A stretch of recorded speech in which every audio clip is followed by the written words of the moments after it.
गुरुर्ब्रह्मा गुरुर्विष्णुः गुरुर्देवो महेश्वरः गुरुः साक्षात् परब्रह्म तस्मै श्री गुरवे नमः। ओम गुरवे सर्वलोकानां भिषजे भवरोगिणां निधये सर्वविद्यानां दक्षिणामूर्तये नमः। ओम गुरुदेवो महादेवो गुरुदेवः सदाशिवः गुरुदैवात् परं नास्ति तस्मै श्री गुरवे नमः।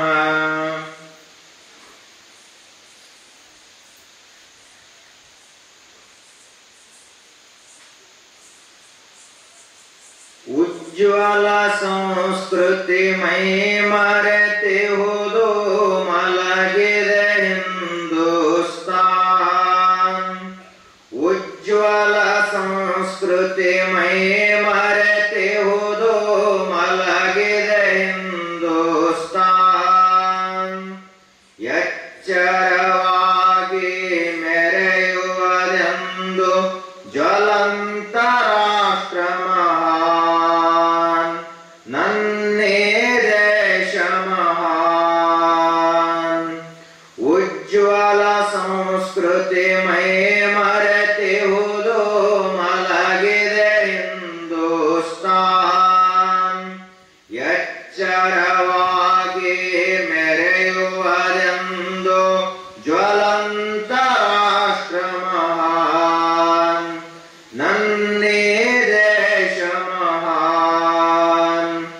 ಸಿಂಧೂ ನದಿಯ ನಾಗರಿಕತೆಯು ಪವಿತ್ರ ವೇದದ ಕಾವ್ಯದ ಕಥೆಯು। ಸಿಂಧೂ ನದಿಯ ನಾಗರಿಕತೆಯು ಪವಿತ್ರ ವೇದದ ಕಾವ್ಯದ ಕಥೆಯು। ಬುದ್ಧ ಶಂಕರ ಸಿದ್ಧಾಂತಗಳು ಸಾಧು ಸಂತರ ಆಚಾರಗಳು ಕರಗಿದೆ ಕಾಲದಲ್ಲಿ ತೇಲಿದೆ ಬಾನಿನಲ್ಲಿ। ಉಜ್ಜ್ವಲ ಸಂಸ್ಕೃತಿ ಮೈ ಮರೆತೆ ಹೋದು ಮಲಗಿದೆ ಹಿಂದೂಸ್ತಾನ್। ಎಚ್ಚರವಾಗಿ ಮೆರೆಯುವುದೆಂದು ಜ್ವಲಂತ ರಾಷ್ಟ್ರ ಮಹಾನ್, ನನ್ನೇ ದೇಶ ಮಹಾನ್।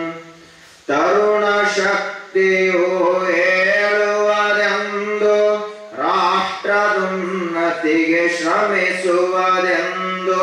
ತರುಣ ಶಕ್ತಿಯು ಹೇಳುವುದೆಂದು ರಾಷ್ಟ್ರದುನ್ನತಿಗೆ ಶ್ರಮಿಸುವುದೆಂದು। ವೈಭವ ದೀಪ್ತಿ ಬೆಳಗುವುದೆಂದು ತ್ಯಾಗ ಸಾಹಸ ಮೊಳಗುವುದೆಂದು। ವೈಭವ ದೀಪ್ತಿ ಬೆಳಗುವುದೆಂದು ತ್ಯಾಗ ಸಾಹಸ ಮೊಳಗುವುದೆಂದು। ಎಂದಿಗೆ ಪುನರುತ್ಥಾನ ನಾಡಿನ ನವ ಕಲ್ಯಾಣ। ಉಜ್ಜ್ವಲ ಸಂಸ್ಕೃತಿ ಮೈ ಮರೆತೆ ಹೋದು ಮಲಗಿದೆ ಹಿಂದೂಸ್ತಾನ್। ಎಚ್ಚರವಾಗಿ ಮೆರೆಯುವುದೆಂದು ಜ್ವಲಂತ ರಾಷ್ಟ್ರ ಮಹಾನ್, ನನ್ನೇ ದೇಶ ಮಹಾನ್। ಉನ್ನತ ಜನತೆ ಮೈ ಕೊಡವೇಳಲಿ ಭಾರತ ಮಾತೆಯ ಸೇವೆಗೆ ನಿಲ್ಲಲಿ। ಉನ್ನತ ಜನತೆ ಮೈ ಕೊಡವೇಳಲಿ ಭಾರತ ಮಾತೆಯ ಸೇವೆಗೆ ನಿಲ್ಲಲಿ। ಚೇತನ ತುಂಬೆ ಮೈರವಿರೇಳಲಿ ಮಹಾತ್ಮರು ತೋರಿದ ದಾರಿಯ ತುಳಿಯಲಿ। ಚೇತನ ತುಂಬೆ ಮೈರವಿರೇಳಲಿ ಮಹಾತ್ಮರು ತೋರಿದ ದಾರಿಯ ತುಳಿಯಲಿ। ಅಂದಿಗೆ ಹೊಸ ಬೆಳಕು ನೂತನ ಚಿರ ಬದುಕು। ಉಜ್ಜ್ವಲ ಸಂಸ್ಕೃತಿ ಮೈ ಮರೆತೆ ಹೋದು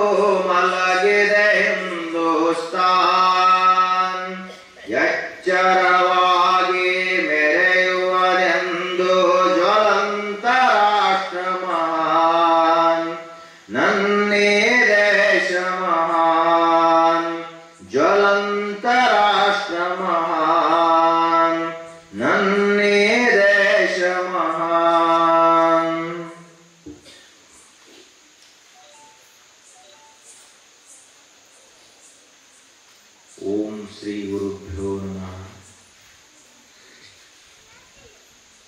ವೇದಾಂತ ಕೇಸರಿ ಪರಮ ಪೂಜ್ಯ ಮಲ್ಲಿಕಾರ್ಜುನ ಮಹಾಶಿವಯೋಗಿಗಳವರ ದಿವ್ಯಪಾದ ಪದ್ಮಗಳಿಗೆ ಭಕ್ತಿಯಿಂದ ಹಣೆಮಣಿದು ಮಹಾಜ್ಞಾನಿಗಳು, ಸರಳತೆಯ ಸಾಕಾರ ಮೂರ್ತಿಗಳು, ನಮ್ಮೆಲ್ಲರ ಆರಾಧ್ಯ ಪರಮ ಪೂಜ್ಯ ಬುದ್ಧೀಜಿಯವರ ಶ್ರೀಚರಣಗಳಿಗೆ ಭಕ್ತಿಯಿಂದ ನಮಿಸಿ, ಸತ್ಸಂಗ ಕಾರ್ಯಕ್ರಮದ ಸಾನ್ನಿಧ್ಯ ವಹಿಸಿರುವ ಪೂಜ್ಯರಿಗೂ ಭಕ್ತಿಯಿಂದ ನಮಿಸಿ, ನಮ್ಮೆಲ್ಲರಿಗೂ ಭಕ್ತಿಪೂರ್ವಕ ನಮಸ್ಕಾರಗಳು.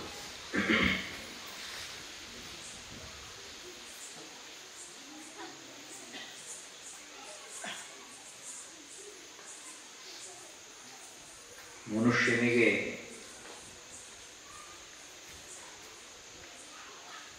ವಿವೇಕ ಉದಯ ಆಗಬೇಕು. ಅದು ಅವನ ಪೂರ್ವದ ಜನ್ಮಗಳ ಸುಕೃತ. ಯಾವಾತನು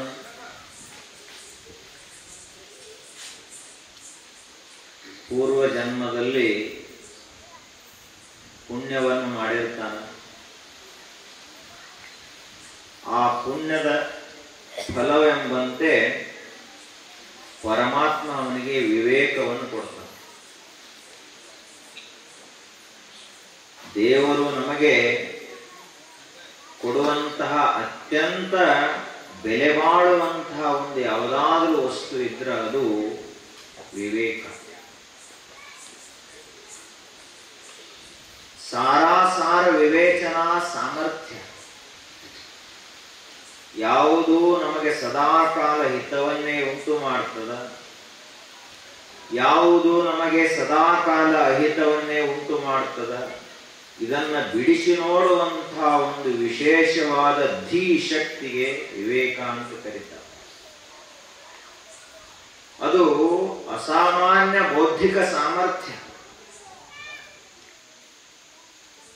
ಆ ವಿವೇಕ ಶಕ್ತಿ ನಮ್ಮಲ್ಲಿ ಜಾಗೃತವಾಯಿತು ಅಂದ್ರೆ ಆವಾಗ ನಾವು ಅಧ್ಯಾತ್ಮದತ್ತ ಮುಖ ಮಾಡುತ್ತೇವೆ. ಧಾರ್ಮಿಕ ಆಚರಣೆಗಳು ಬೇರೆ, ಆಧ್ಯಾತ್ಮಿಕ ವಿಚಾರಗಳು ಬೇರೆ. ಸಾಮಾನ್ಯವಾಗಿ ದಿನಾಲು ಎಲ್ಲರೂ ಗುಡಿಗೆ ಹೋಗ್ತಾರ, ನಾವು ಹೋಗ್ತೀವಿ. ಎಲ್ಲರೂ ವ್ರತ ಉಪವಾಸಗಳನ್ನು ಮಾಡ್ತಾರ, ನಾವು ಮಾಡ್ತೀವಿ. ಅವರು ಒಂದ್ 4 ತೆಂಗಿನಕಾಯಿ ಹೊಡಿತಾರ, ನಾವು ಒಂದ್ 4 ತೆಂಗಿನಕಾಯಿ ಹೊಡಿತೀವಿ. ಈ ಎಲ್ಲರೂ ಏನ್ ಮಾಡ್ತಾರಲ್ಲ ಅಷ್ಟು ನಾವು ಮಾಡ್ತೀವಿ. ಇದು ಧಾರ್ಮಿಕ ಆಚಾರ. ಹಿಂದೂ ಧರ್ಮದಲ್ಲಿ ಹುಟ್ಟಿದ ಬಳಿಕ ಇವುಗಳನ್ನು ಮಾಡಲೇಬೇಕು ಅಂತ ನಿಯಮ ಅದ, ಆದ್ದರಿಂದ ಮಾಡ್ತಾನೆ. ಆದರೆ ಅಧ್ಯಾತ್ಮ ಪರಮಾರ್ಥ ಅಂತೇನಿದೆಯೋ ಅದು ಮಾತ್ರ ವಿವೇಕ ಶಕ್ತಿಗೆ ನಿಲುಕುವಂಥದ್ದು. ಇಲ್ಲೇನೋ ಬಂದು ನಾವು ಬರೀ ಅದನ್ನೇ ಮಾಡ್ಕೋತ ಕುಂತೀವಿ ಅಂದ್ರೆ ಅಲ್ಲ. ಇಲ್ಲಿ ಏನಿರ್ತದ ಅಂತ ಕೇಳಿದ್ರೆ ಸತ್ಸಂಗದಲ್ಲಿ ನಮ್ಮ ವಿವೇಕವನ್ನ ಮತ್ತಷ್ಟು ತೀಕ್ಷ್ಣ ಮಾಡ್ತಾರ, ಸೂಕ್ಷ್ಮ ಮಾಡ್ತಾರ, ಮತ್ತಷ್ಟು ಹೊಳೆಯುವಂತೆ ಮಾಡ್ತಾರ. ಪರಮಾತ್ಮನ ದೊಡ್ಡ ಕೃಪಾದು ವಿವೇಕ ಉದಯ ಆಗುವುದು ಅಂದ್ರ ಈಗ ಪ್ರಪಂಚದಲ್ಲಿ ನಾವು ಮುಳುಗಿರುವುದು ಎದಕ್ಕ ಅಂತ ಕೇಳಿದ್ರೆ ವಿವೇಕ ಇರ್ಲಾರ್ದಕ್ಕ. ಒಂದು ವೇಳೆ ವಿವೇಕ ಇತ್ತು, ಅಂತ ವಿವೇಚನಾ ಸಾಮರ್ಥ್ಯ ಇತ್ತು ಅಂದ್ರ ಆ ರಾಡಿ ಒಳಗೆ ನಾನಾಕಿರ್ತಿದ್ದೆ. ಅಂಥ ವಿವೇಕದ ಕೊರತೆ ಅದ. ವಿವೇಕ ಇದ್ರೂ ಸಹಿತ ಮ್ಯಾಲ ಪ್ರಪಂಚದ ಮೋಹ ಅದನ್ನು ಮುಚ್ಚಿ ಹಾಕಿದೆ. ತತ್ ಕಾರಣದಿಂದ ನಾವು ಈ ಪ್ರಪಂಚದಲ್ಲಿ ಮುಳುಗಿದ್ದೇವೆ. ಮಹಾತ್ಮರಲ್ಲಿ ಇರುವಂತಹ ಒಂದು ಅಸಾಮಾನ್ಯ ಸಾಮರ್ಥ್ಯ ಅಂದ್ರೆ ವಿವೇಕ. ಸತ್ಸಂಗಶ್ಚ ವಿವೇಕಶ್ಚ ನಿರ್ಮಲಂ ನಯನದ್ವಯಂ ಹೇಳ್ತಾರ ಮಹಾತ್ಮರು.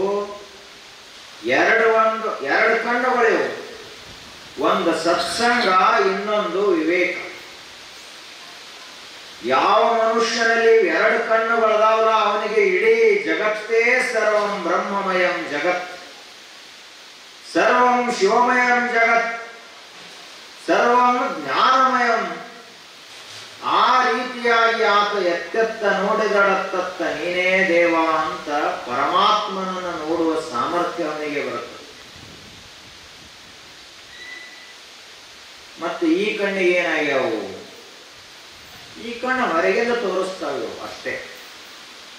ಮುಂದೆ ಕಲ್ಲದನೋ, ಮಣ್ಣದನೋ, ಗಿಡ ಅದನೋ, ಮನುಷ್ಯರದರೋ, ಪ್ರಾಣಿಗಳದಾವೋ, ತಗ್ಗದನೋ, ರೋಡದನೋ ಏನನ್ನೆಲ್ಲ ತೋರಿಸ್ತವೆ. ಈ ಕಣ್ಣಿನಿಂದ ಅದನ್ನು ನೋಡಕ್ ಬರೋದಿಲ್ಲ. ವಿವೇಕ ಶಕ್ತಿ ಅಂತ ಒಂದು ಒಳಗಿರಬೇಕು. ಕುಡಿಯಬೇಡ ಅಂತೇನು ನಮಗೆ ಹೇಳ್ತದಲ್ಲ ಅದು ವಿವೇಕ ಶಕ್ತಿ. ಅದು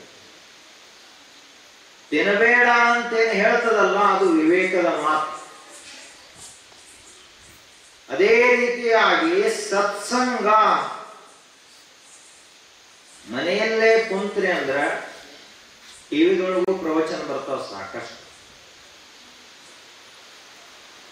ಟಿವಿದಾಗ ಸೂರ್ಯ ಉದಯ ಆದಂತ ತಿಳ್ಕೊಂಡು ಇಲ್ಲಿ ಹೂವೊಂದು ಮೊಗ್ಗ ಅರಳೆ ಹೂವಕತೆ.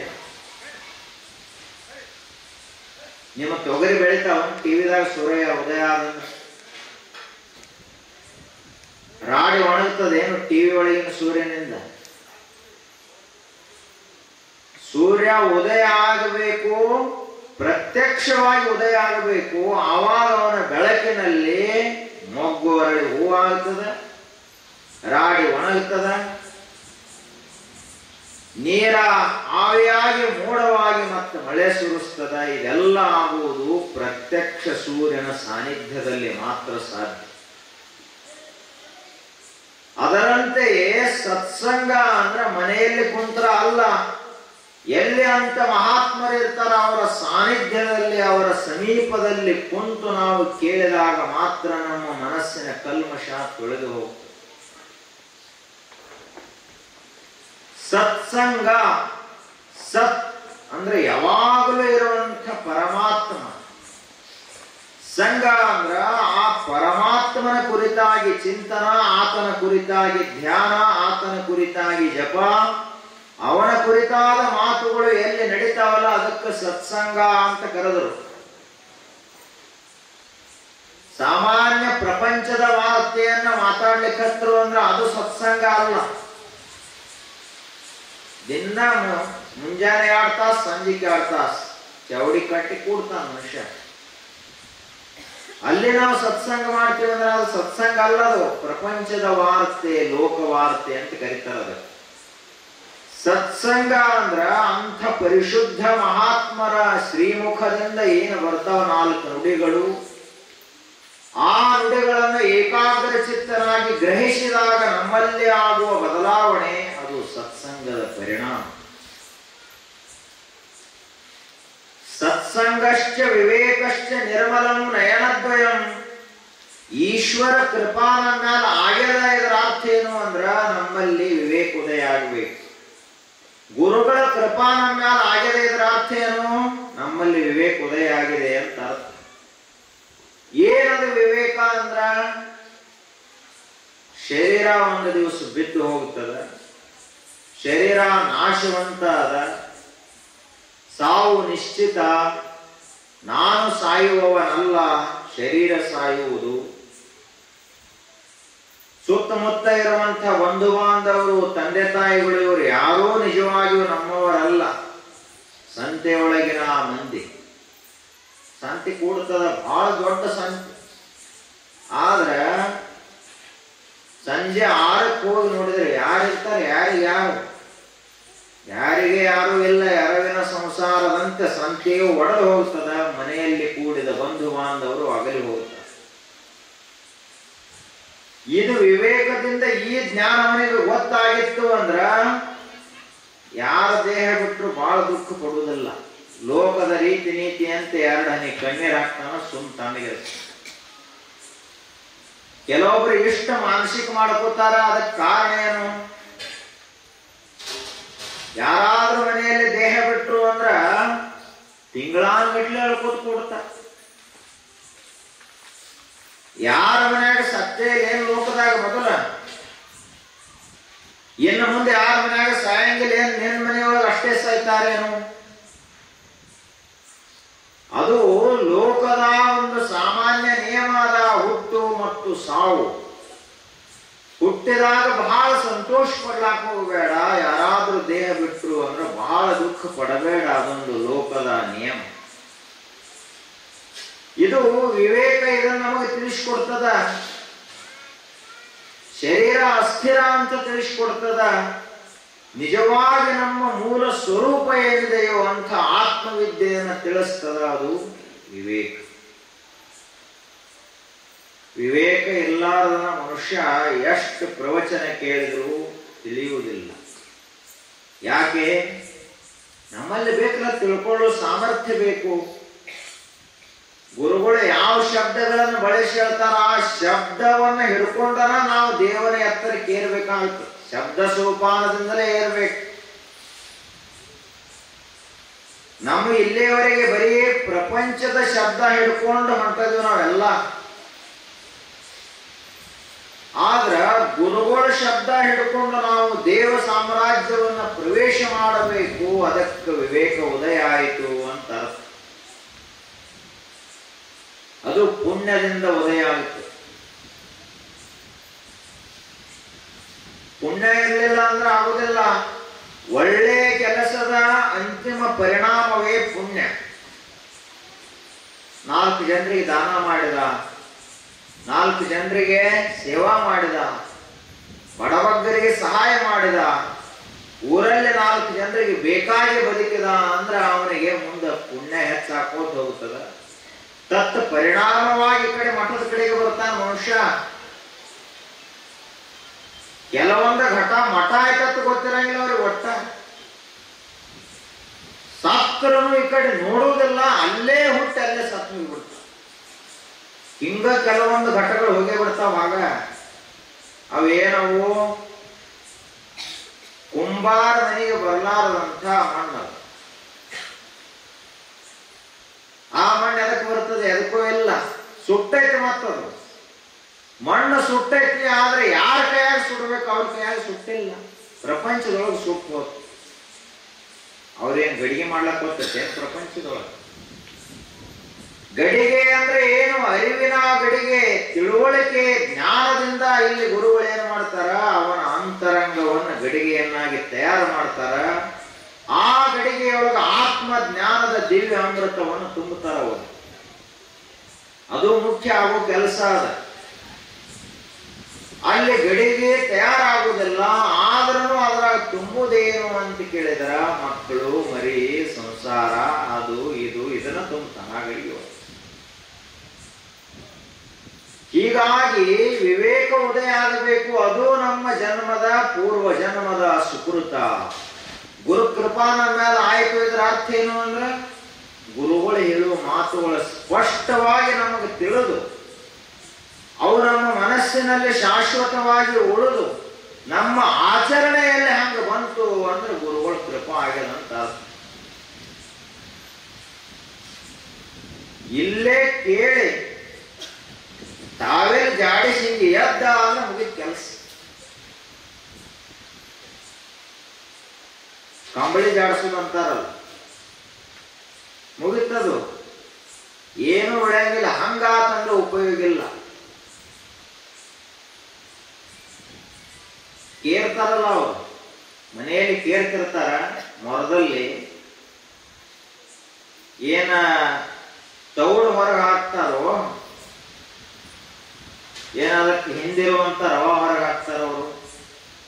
ಯಾವುದು ಬೇಡಾಗಿತ್ತ ಅದನ್ನ ಹೊರಗೆ ಹಾಕ್ತಾರ, ಯಾವ್ದು ಬೇಕಾಗಿತ್ತ ಅದನ್ನ ಇಟ್ಕೋತಾರ. ಜ್ವಾಳ ಹೊರಗೆ ಹಾಕಿಸಿಂದ ಕಸ ಕಸ ಒಳಗೆ ಇಟ್ಕೊಂಡ್ರು ಅಂದ್ರೆ ಕೇಳಲತ್ತಾರ ಏನದಕ್ಕೆ? ಹಂಗ ಇಲ್ಲೇ ಗುರುಗಳು ಹೇಳಿದ್ರೊಳಗ ಕೆಲವೊಂದಿಷ್ಟು ಬಿಡೋದಿರ್ತದೆ. ಅಷ್ಟ ಬಿಟ್ಟು ಯಾವ ಉಳಿಸ್ಕೋಬೇಕಲ್ಲ ಅವ ಮಾತು ಉಳಿಸ್ಕೋಬೇಕು. ಅದು ಗುರುಕೃಪೆ, ಅದು ಮಹಾತ್ಮರ ಆಶೀರ್ವಾದದ ಫಲ. ಅಂಥ ಮಹಾತ್ಮರು ಎಂದಿಗೂ ಕೂಡ ನಾವು ಪರಮಾತ್ಮನಲ್ಲಿ ಏನಾದರೂ ಪ್ರಾರ್ಥನೆ ಪ್ರಾರ್ಥನಾ ಮಾಡಿ ವರ ಪಡೆಯವರ ಇದ್ದೀವಿ ಅಂದ್ರೆ ಏನು ಪ್ರಾರ್ಥನಾ ಮಾಡಬೇಕು? ಎಂದಿಗೂ ನಿನ್ನ ವಿಸ್ಮರಣವಾಗದಂತಹ ವರವನ್ನು ಕೊಡುವಂತ ಬೇಡಬೇಕು, ಮರೆವಾಗಬಾರದು. ನೀರು ತರ್ತನಂತವಾದ ಒಬ್ಬ ಶಿಷ್ಯ ಗುರುಗಳ ಮಠದಾಗ ಕುಣಿಸುವಾಗ ಎಲ್ಲಿ ನೀರು ತರ್ತನಂತವಾದ ಆದಾಗ ಅಲ್ಲಿಯೇ ಒಬ್ಬ ಸುಂದರವಾದ ಯುವತಿ ಕಂಡ್ಲು. ಆಕೆ ನೋಡಕ್ಕೆ ಜೋಡಿ ಲಗ್ನ ಆಗಿ ಹಂಗವಾದ ಹೊಳೆ ನಾಟವಾದ. ಮುಂದೆ ಭಾರಿ ಸಂಸಾರ ಮಾಡಿದ. ಪ್ರಪಂಚ ಅಂದ್ರೆ ಏನದು? ಭಾರಿ ಪ್ರಪಂಚ ಮಾಡಿದ. ಆ ಬಳಿಕ ಒಂದು ದಿವಸ ಏನಾಯ್ತು, ಕಾಡಿಗೆ ಹೋದಂಥ ಮಕ್ಕಳು ಅಲ್ಲೇ ಪ್ರಾಣಿ ಪಕ್ಷಿಗಳ ಪಾಲಾದರವರು. ಹಳೆ ಮನೆಗೆ ಬರಲಿಲ್ಲ. ಹೆಂಡತಿ ಮನೆಯಲ್ಲಿ ಕುಂತಿದ್ಲು. ಒಂದು ದಿವಸ ಏನಾಯ್ತು ಅಂದ್ರ ಒಂದು ದೊಡ್ಡ ರೋಗ ಬಂತ. ಆಕೆನೂ ಸತ್ವಾದ. ವಾದ ಬಳಿಕ ಇವ ಇನ್ನು ಹೊಳೆ ಸಿಗದ ಸಾಯ್ಬೇಕಂತ ಹೊಳೆ ಕಡೆ ಬಂದ. ಆ ಹೊಳೆ ನೋಡಿದ ನೆನಪಾತ ಗುರುಗಳು ನೀರು ತರಲಾಕ ಕಳಿಸಿದ್ರು. ಅವಾಗ ನೆನಪಾತು 10 ವರ್ಷ ಹೋಗ್ಯಾವ. ಇದಕ್ಕೇನಂತಾರ? ಪ್ರಮಾದ, ಮರೆವು, ವಿಸ್ಮೃತಿ, ವಿಸ್ಮರಣ ಅಂತ ಕರೀತಾರೆ. ನಮ್ಮದು ಹಂಗಾಗಿ ಗುರುಗಳ ಬರ್ತೀವ್ರಿ, ಏನ್ 4 ದಿವಸ ಒಟ್ಟ ಎಣಿಸಿ 4 ದಿವಸ. ಇವತ್ತು ಯಾವಾರ? ಇಂದಿನಿಂದ 4 ದಿವಸಕ್ಕೆ ನಿಮ್ಮ ಮಠದಾಗ ಹೊಳ್ಳ ಅಂತ ಹೇಳ್ತಾನ. 4 ವರ್ಷ 40 ವರ್ಷ ಆದ್ರೂ ಹೊಳೆ ಬಂದಿಲ್ಲ. ಇದಕ್ಕೇನಂತಾರ? ಮರೆವು ಅಂತ ಕರೀತಾರ. ಅದಕ್ಕ ಮರೆವು, ಪ್ರಪಂಚದಲ್ಲಿ ಮರೆವು ಬಹಳ. ಪರಮಾರ್ಥವನ್ನು ಎಷ್ಟು ಸುಲಭ ಮರೆತು ಬಿಡ್ತೀವಿ ಅಂದ್ರ, ನಿನ್ನೆ ಯಾವ ಋಷಿಗಳ ಚರಿತ್ರೆ ಹೇಳ್ತೀವಿ?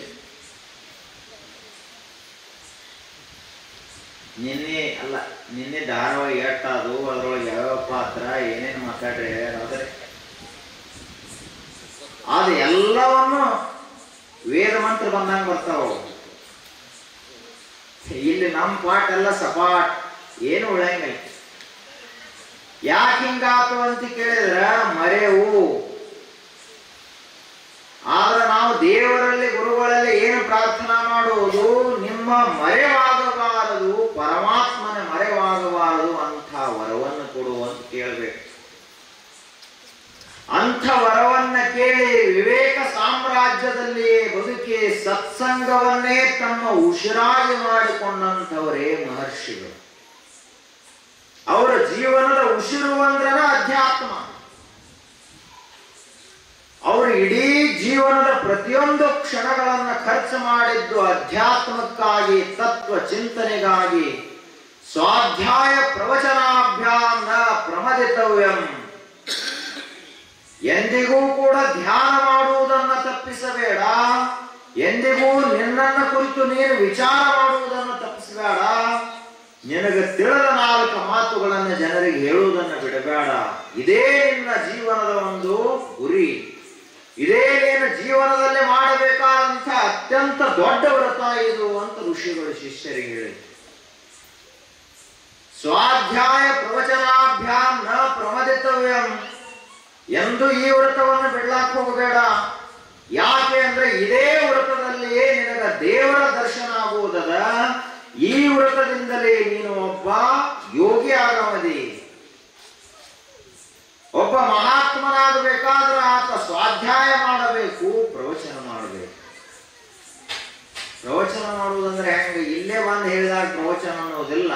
ನಿಮ್ಮ ಸುತ್ತು ಮುತ್ತಿದ್ದು 2-3 ಮಂದಿಗೆ ಆದ್ರೂ 4 ಒಳ್ಳೆಯ ಮಾತುಗಳನ್ನು ಹೇಳಿದ್ರೆ ಅಂದ್ರೆ ಅದೇ ಪ್ರವಚನ. ಕುಡಿಯುವ ಮನುಷ್ಯನಿಗೆ ಕುಡಿಬೇಡಪ್ಪ ಅಂತ ಹೇಳಿದ್ರೆ ಅಂದ್ರೆ ಅದು ಪ್ರವಚನ. ಅಭಕ್ಷ ಭಕ್ಷ ತಿನ್ನಬಾರದನ್ನ ತಿಂತಿದ್ದ ಅಂದ್ರೆ ಅವನು ತಿನ್ನುವುದು ಬಿಡಿಸಿದೆ ಅಂದ್ರೆ ಅದಕ್ಕೆ ಪ್ರವಚನ ಅಂತ ಕರೀತಾರೆ. ಇದೇ ಪುಣ್ಯದ ಕೆಲಸ. 4 ಲಗ್ನ ಮಾಡಿ ನಾ ಬಹಳ ಪುಣ್ಯದ ಕೆಲಸ ಮಾಡಿದೆ ಅಂತ ಹೇಳ್ತಾನೆ. ಅದು ಪುಣ್ಯದ ಕೆಲಸ ಅಲ್ಲ.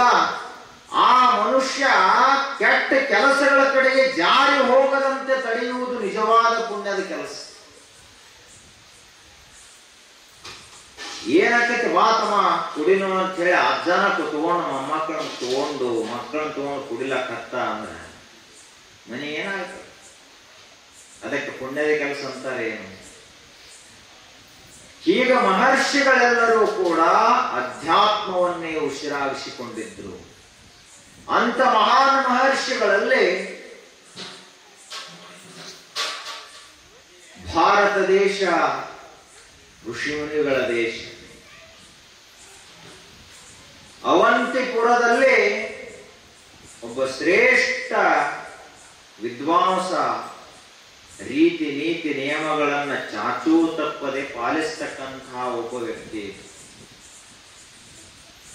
ಆತನ ಜೀವನ ಅಂದ್ರೆ ಧರ್ಮದ ಜೀವನ, ಆತನ ವ್ಯಕ್ತಿತ್ವ ಅಂದ್ರೆ ಧರ್ಮದ ವ್ಯಕ್ತಿತ್ವ. ಯಾರು ಸುಳ್ಳು ಹೇಳಿದ್ರು ಹೇಳ್ಬೋದು, ಇವ ಸುಳ್ಳು ಹೇಳುವುದಿಲ್ಲ ಅಂತ ಎಲ್ಲರಿಗೂ ಅಷ್ಟು ಖಾತ್ರಿ. ಹಂಗ ಜೀವನ ಸಾಗಿಸಿದ. ಕಾಶಿ ಪ್ರಾಂತ, ಅಲ್ಲಿ ಅವಂತಿ ಅನ್ನುವಂಥ ಒಂದು ನಗರ, ಅಲ್ಲಿ ಈತ ವಾಸ ಮಾಡ್ತಾ ಇದ್ದ. ಆತನ ಹೆಸರು ಸಂದೀಪ ಅಂತ ಹೆಸರು. ಬಹಳ ಸದಾಚಾರಿಯಾದ ಮನುಷ್ಯ, ಪುಣ್ಯ ಸಂಭೂತ. ಅವನ ನೋಡಿದ್ರನ ಸಾಕು ಸಿಟ್ಟು ಬಂದವನ್ ಸಿಟ್ಟು ಇಳಿಬೇಕು. ಬೈಗಳ ಭಯ ಅಂತ ಅವನ ಬೈಗಳ ಹಂಗ ಒಳಗೆ ಹೋಗ್ಬೇಕು, ಹೊರಗೆ ಬರಬಾರ್ದು. ಜಗಳ ನಡೆದಿತ್ತಂದ್ರೆ ನಿಲ್ಲಬೇಕು ಇವನ್ ನೋಡಿ. ಅದಕ್ಕೆ ಪುಣ್ಯ ಪುರುಷರು ಅಂತ ಕರೀತಾರೆ, ಸತ್ಪುರುಷರು ಅಂತ. ಅವನು ಒಂದು ಬೈತಿದ್ದಂದ್ರೆ ಇವನ್ ನೋಡಿ ಮತ್ತೆ 10 ಭಯಂಗ ಆಗಬಾರ್ದು. ಆ ಜಗಳ ಊರಾಗ ಮುಗಿಯುವ ಜಗಳ ಇವನ್ ನೋಡಿ 10 ಊರಿಗೆ ಹಬ್ಬಂಗ ಆಗಬಾರ್ದು. ಹಿಂಗ ಆತು ಅಂದ್ರೆ ಇವನ್ ನೋಡಿದ್ರೆ ತಿಳ್ಕೋಬೇಕು, ಇವ ಪಾಪಿ ಅದಾನ, ದುಷ್ಟ ಅದಾನ, ದುರ್ಜನ ಅದಾನ ಅಂತ ತಿಳ್ಕೋಬೇಕು. ಆದ್ರೆ ಮಹಾತ್ಮರು ಹೆಂಗಿದ್ರು? ಪುಣ್ಯ ಪುರುಷರು. ಅದರಂತೆ ಸಂದೀಪನೆನ್ನುವಂತಹ ಒಬ್ಬ ಶ್ರೇಷ್ಠ ವ್ಯಕ್ತಿ ಆ ರೀತಿಯಾಗಿದ್ದ. ಕಾಲ ಸರಿದಂತೆ ಅವನಿಗೂ ಒಂದು ಮಧ್ಯ ವಯಸ್ಸು ಬಂತು. ಎಲ್ಲ ಹಿರಿಯರು ಶ್ರೇಷ್ಠ ಧರ್ಮಾತ್ಮರೆಲ್ಲರೂ ಕೂಡಿಕೊಂಡು ಸತ್ಕುಲ ಪ್ರಸೂತಳಾದಂತಹ ಕನ್ಯೆಯನ್ನ, ವಧುವನ್ನ ತಂದು ಲಗ್ನ ಮಾಡಿದರು. ಲಗ್ನ ಆಯಿತು. ಆದ ಬಳಿಕ ಧರ್ಮಾತ್ಮನಿದ್ದ ಆತ. ಹೀಗಾಗಿ ಅಂತಹ ಒಬ್ಬ ಶ್ರೇಷ್ಠ ಧರ್ಮಾತ್ಮನ ಉದರದಿಂದ ಸಾಂದೀಪನಿ ಅನ್ನುವಂತಹ ಒಬ್ಬ ಶ್ರೇಷ್ಠ ಮಹರ್ಷಿ ಹುಟ್ಟಿದ. ಸಾಂದೀಪನಿ, ಸಂದೀಪನ ಪುತ್ರ ಸಾಂದೀಪನಿ ಹುಟ್ಟಿದಾಗ ಆತನೂ ಕೂಡ ತಂದೆಯ ಜ್ಞಾನ ವೈರಾಗ್ಯ ಎಲ್ಲವೂ ಅವನಲ್ಲಿ ಹುಟ್ಟಿದ್ದು. ತಂದೆ ಆಗಿದ್ದ ಸಂದೀಪ ತಪೋನಿರತ. ನಾವು ಬರೀ ದ್ರವ್ಯ ಲಕ್ಷ್ಮಿಯನ್ನ ಆರಾಧನೆ ಮಾಡ್ತೀವಿ. ಶುಕ್ರವಾರ ಬಂತು ಅಂದ್ರೆ ಎಲ್ಲರೂ ವರಮಹಾಲಕ್ಷ್ಮಿ ವ್ರತ, ಭಾಗ್ಯದ ಲಕ್ಷ್ಮಿ, ಬಾರಮ್ಮ ಹೋಗಮ್ಮ ಅಂತ ಯಾರು ಅನ್ನೋದು ಒಬ್ಬರೇ. ಭಾಗ್ಯದ ಲಕ್ಷ್ಮಿ ನಮಗ ಬಹಳ ಶ್ರೀಮಂತಿಕೆ ಬಂದದ, ಬಡವ್ರ ಮನೆಗೆ ಹೋಗಮ್ಮ ಅಂತ ಒಬ್ಬರೇ ಮಾಡಿದ್ದು. ಶ್ರೀಮಂತರು ಸಹಿತ ಮಾಡೋದಿಲ್ಲ. ಬೇಕಾದಾಗಿರೋದು ಮಾತು ನಮ್ಮನೆಗೆ ಬರ್ಬೇಕು ಬಂದ ಮಾತು ಹೇಳ್ತಾರೆ. ಹಳ್ಳ್ಯಾಗ ಕಾಲು ಮುಡ್ಕೊಂಡು ಬೀಳ್ಬೇಕತ್ ಲಕ್ಷ್ಮಿ ಮನ್ಯಾಗ. ಅಂದ್ರೆ ಇನ್ನೊಬ್ಬರೆಲ್ಲ ಹಂಗ ಬಡತನದಾಗ ಸತ್ತು ಹೋಗಲಿ, ನಾವಟ್ಟ ಶ್ರೀಮಂತರಾಗಬೇಕು ಅಂತ ಇವ್ರದು. ಆದ್ರ ಬರೀ ಇದು ದ್ರವ್ಯ ಲಕ್ಷ್ಮಿ ಒಬ್ಬಕ್ಕಿನ ಇಲ್ಲ, ಅಷ್ಟಲಕ್ಷ್ಮಿಯರದಾರ. ಅದರಲ್ಲಿ ವಿದ್ಯಾಲಕ್ಷ್ಮಿನೂ ಒಬ್ಬಳು. ನಾವು ಜ್ಞಾನಲಕ್ಷ್ಮಿ ಅದಾಳ, ಆ ಜ್ಞಾನಲಕ್ಷ್ಮಿಯ ಕರೆಯಂಗಿಲ್ಲ ಯಾರು. ಭಾಗ್ಯದ ಜ್ಞಾನಲಕ್ಷ್ಮಿ ಬಾರಮ್ಮ ಅಂತ ಒಬ್ಬರೇ ವರಮಹಾಲಕ್ಷ್ಮಿ ವ್ರತ ಮಾಡಿದ್ದು ಶುಕ್ರವಾರ. ಮಾಡಿದ್ರೆ ಮನೆಯಾಗಿದ್ದ ಮಕ್ಕಳೆಲ್ಲ ಜ್ಞಾನಿಗಳಾಗುತ್ತಿದ್ರು. ನಿಮಗೂ ಚಲೋ ಬುದ್ಧಿ ಬರ್ತಿತ್ತು, ಜ್ಞಾನ ಬರ್ತಿತ್ತು. ನಾವು ಜ್ಞಾನ ಅನ್ನೋ 2 ಶಬ್ದ, ವಿದ್ಯಾ ಅನ್ನೋ 2 ಶಬ್ದಕ್ಕೆ ಪೂರ ದೊಡ್ಡ ಕೀಲಿಕೈ ಹಾಕಿ ಇಟ್ಟುಬಿಟ್ಟೇವೆ. ಮುಂದೆ ಯಾವ ಮಾನ್ ತೆಗಿತಾನೋ ಅದನ್ನು. ಅದರೊಂದಿಗೆ ತಪೋಲಕ್ಷ್ಮಿ, ತಪಸ್ಸಿನ ಲಕ್ಷ್ಮಿ ಅದ, ಆಕೆ ಕೃಪಾ ಆಯಿತು ಅಂದ್ರೆ ಮನುಷ್ಯ ಭೂಲೋಕದ ಜ್ಞಾನಿ ಆಗ್ತಾನ, ಯೋಗಿ ಆಗ್ತಾನ, ಮಹಾತ್ಮನಾಗ್ತಾನ, ಪುಣ್ಯ ಪುರುಷನಾಗ್ತಾನ. ತಪೋಲಕ್ಷ್ಮಿಯ ಕೃಪಾ ಆದ ಇಡೀ ಜಗತ್ತನ್ನೇ ಆತ ತನ್ನ ಸಂಕಲ್ಪ ಶಕ್ತಿಯಿಂದ ಆಳಬಲ್ಲ. ಆದ್ರೆ ನಮ್ಮ ದುರ್ದೈವ, ನಮ್ಮ ಗಣಪತಿ ಅಂದ್ರೆ ಬರೀ ಇಟ್ಟ. ಇನ್ನು ಮುಂದೆ ಬಂತಲ್ಲ 5 ದಿವಸ, ಅವಾಗಟ್ಟೇನು ಕೂಡ್ರಿಸಿ ಪಟಾಕಿ ಹಾರಿಸಿ ಮನ್ಯಾಗ ಕಡಬ ಮಾಡಿ ತಿಂದು ಬಾಯಾಗ ಹೋಗಿದ್ರು ಅಂದ್ರೆ ಮುಗಿದು ಹೋಗ್ತ ಕೆಲಸ. ಗಣಪತಿನ ಕಳಿಸಿ. ಆದ್ರೆ ನಿಜವಾದ ಗಣಪತಿ ಅಂದ್ರೆ ಬುದ್ಧಿ ಪ್ರದಾಯಕ, ವಿದ್ಯಾ ಪ್ರದಾಯಕ, ಸದ್ಗುಣ ಪ್ರದಾಯಕ, ಸಂತುಷ್ಟಿ ಸಮೃದ್ಧಿದಾಯಕ ಗಣಪತಿ, ವಿಘ್ನ ನಿವಾರಕ ಗಣಪತಿ. ಅದು ನಮಗೆ ಗೊತ್ತೇ ಇಲ್ಲ. ಅದೇ ರೀತಿಯಾಗಿ ಲಕ್ಷ್ಮಿಯಲ್ಲಿಯೂ ಕೂಡ ವಿದ್ಯಾಲಕ್ಷ್ಮಿ ಅದಾಳ, ತಪೋಲಕ್ಷ್ಮಿ ಅದಾಳ, ಮೋಕ್ಷ ಲಕ್ಷ್ಮಿಯೂ ಕೂಡ ಅದಾಳ. ಆದ್ರೆ ನಮಗವು ಯಾವ ಬೇಡ, ಬರೇ ರೊಕ್ಕ ಬೇಕು. ನಾವು ಮುಂದೆ ಕಪ್ಪಾಗಿ ಹೊಟ್ಟವರಲ್ಲ, ಬರೇ ರೊಕ್ಕ ರೊಕ್ಕ ರೊಕ್ಕ ರೊಕ್ಕ.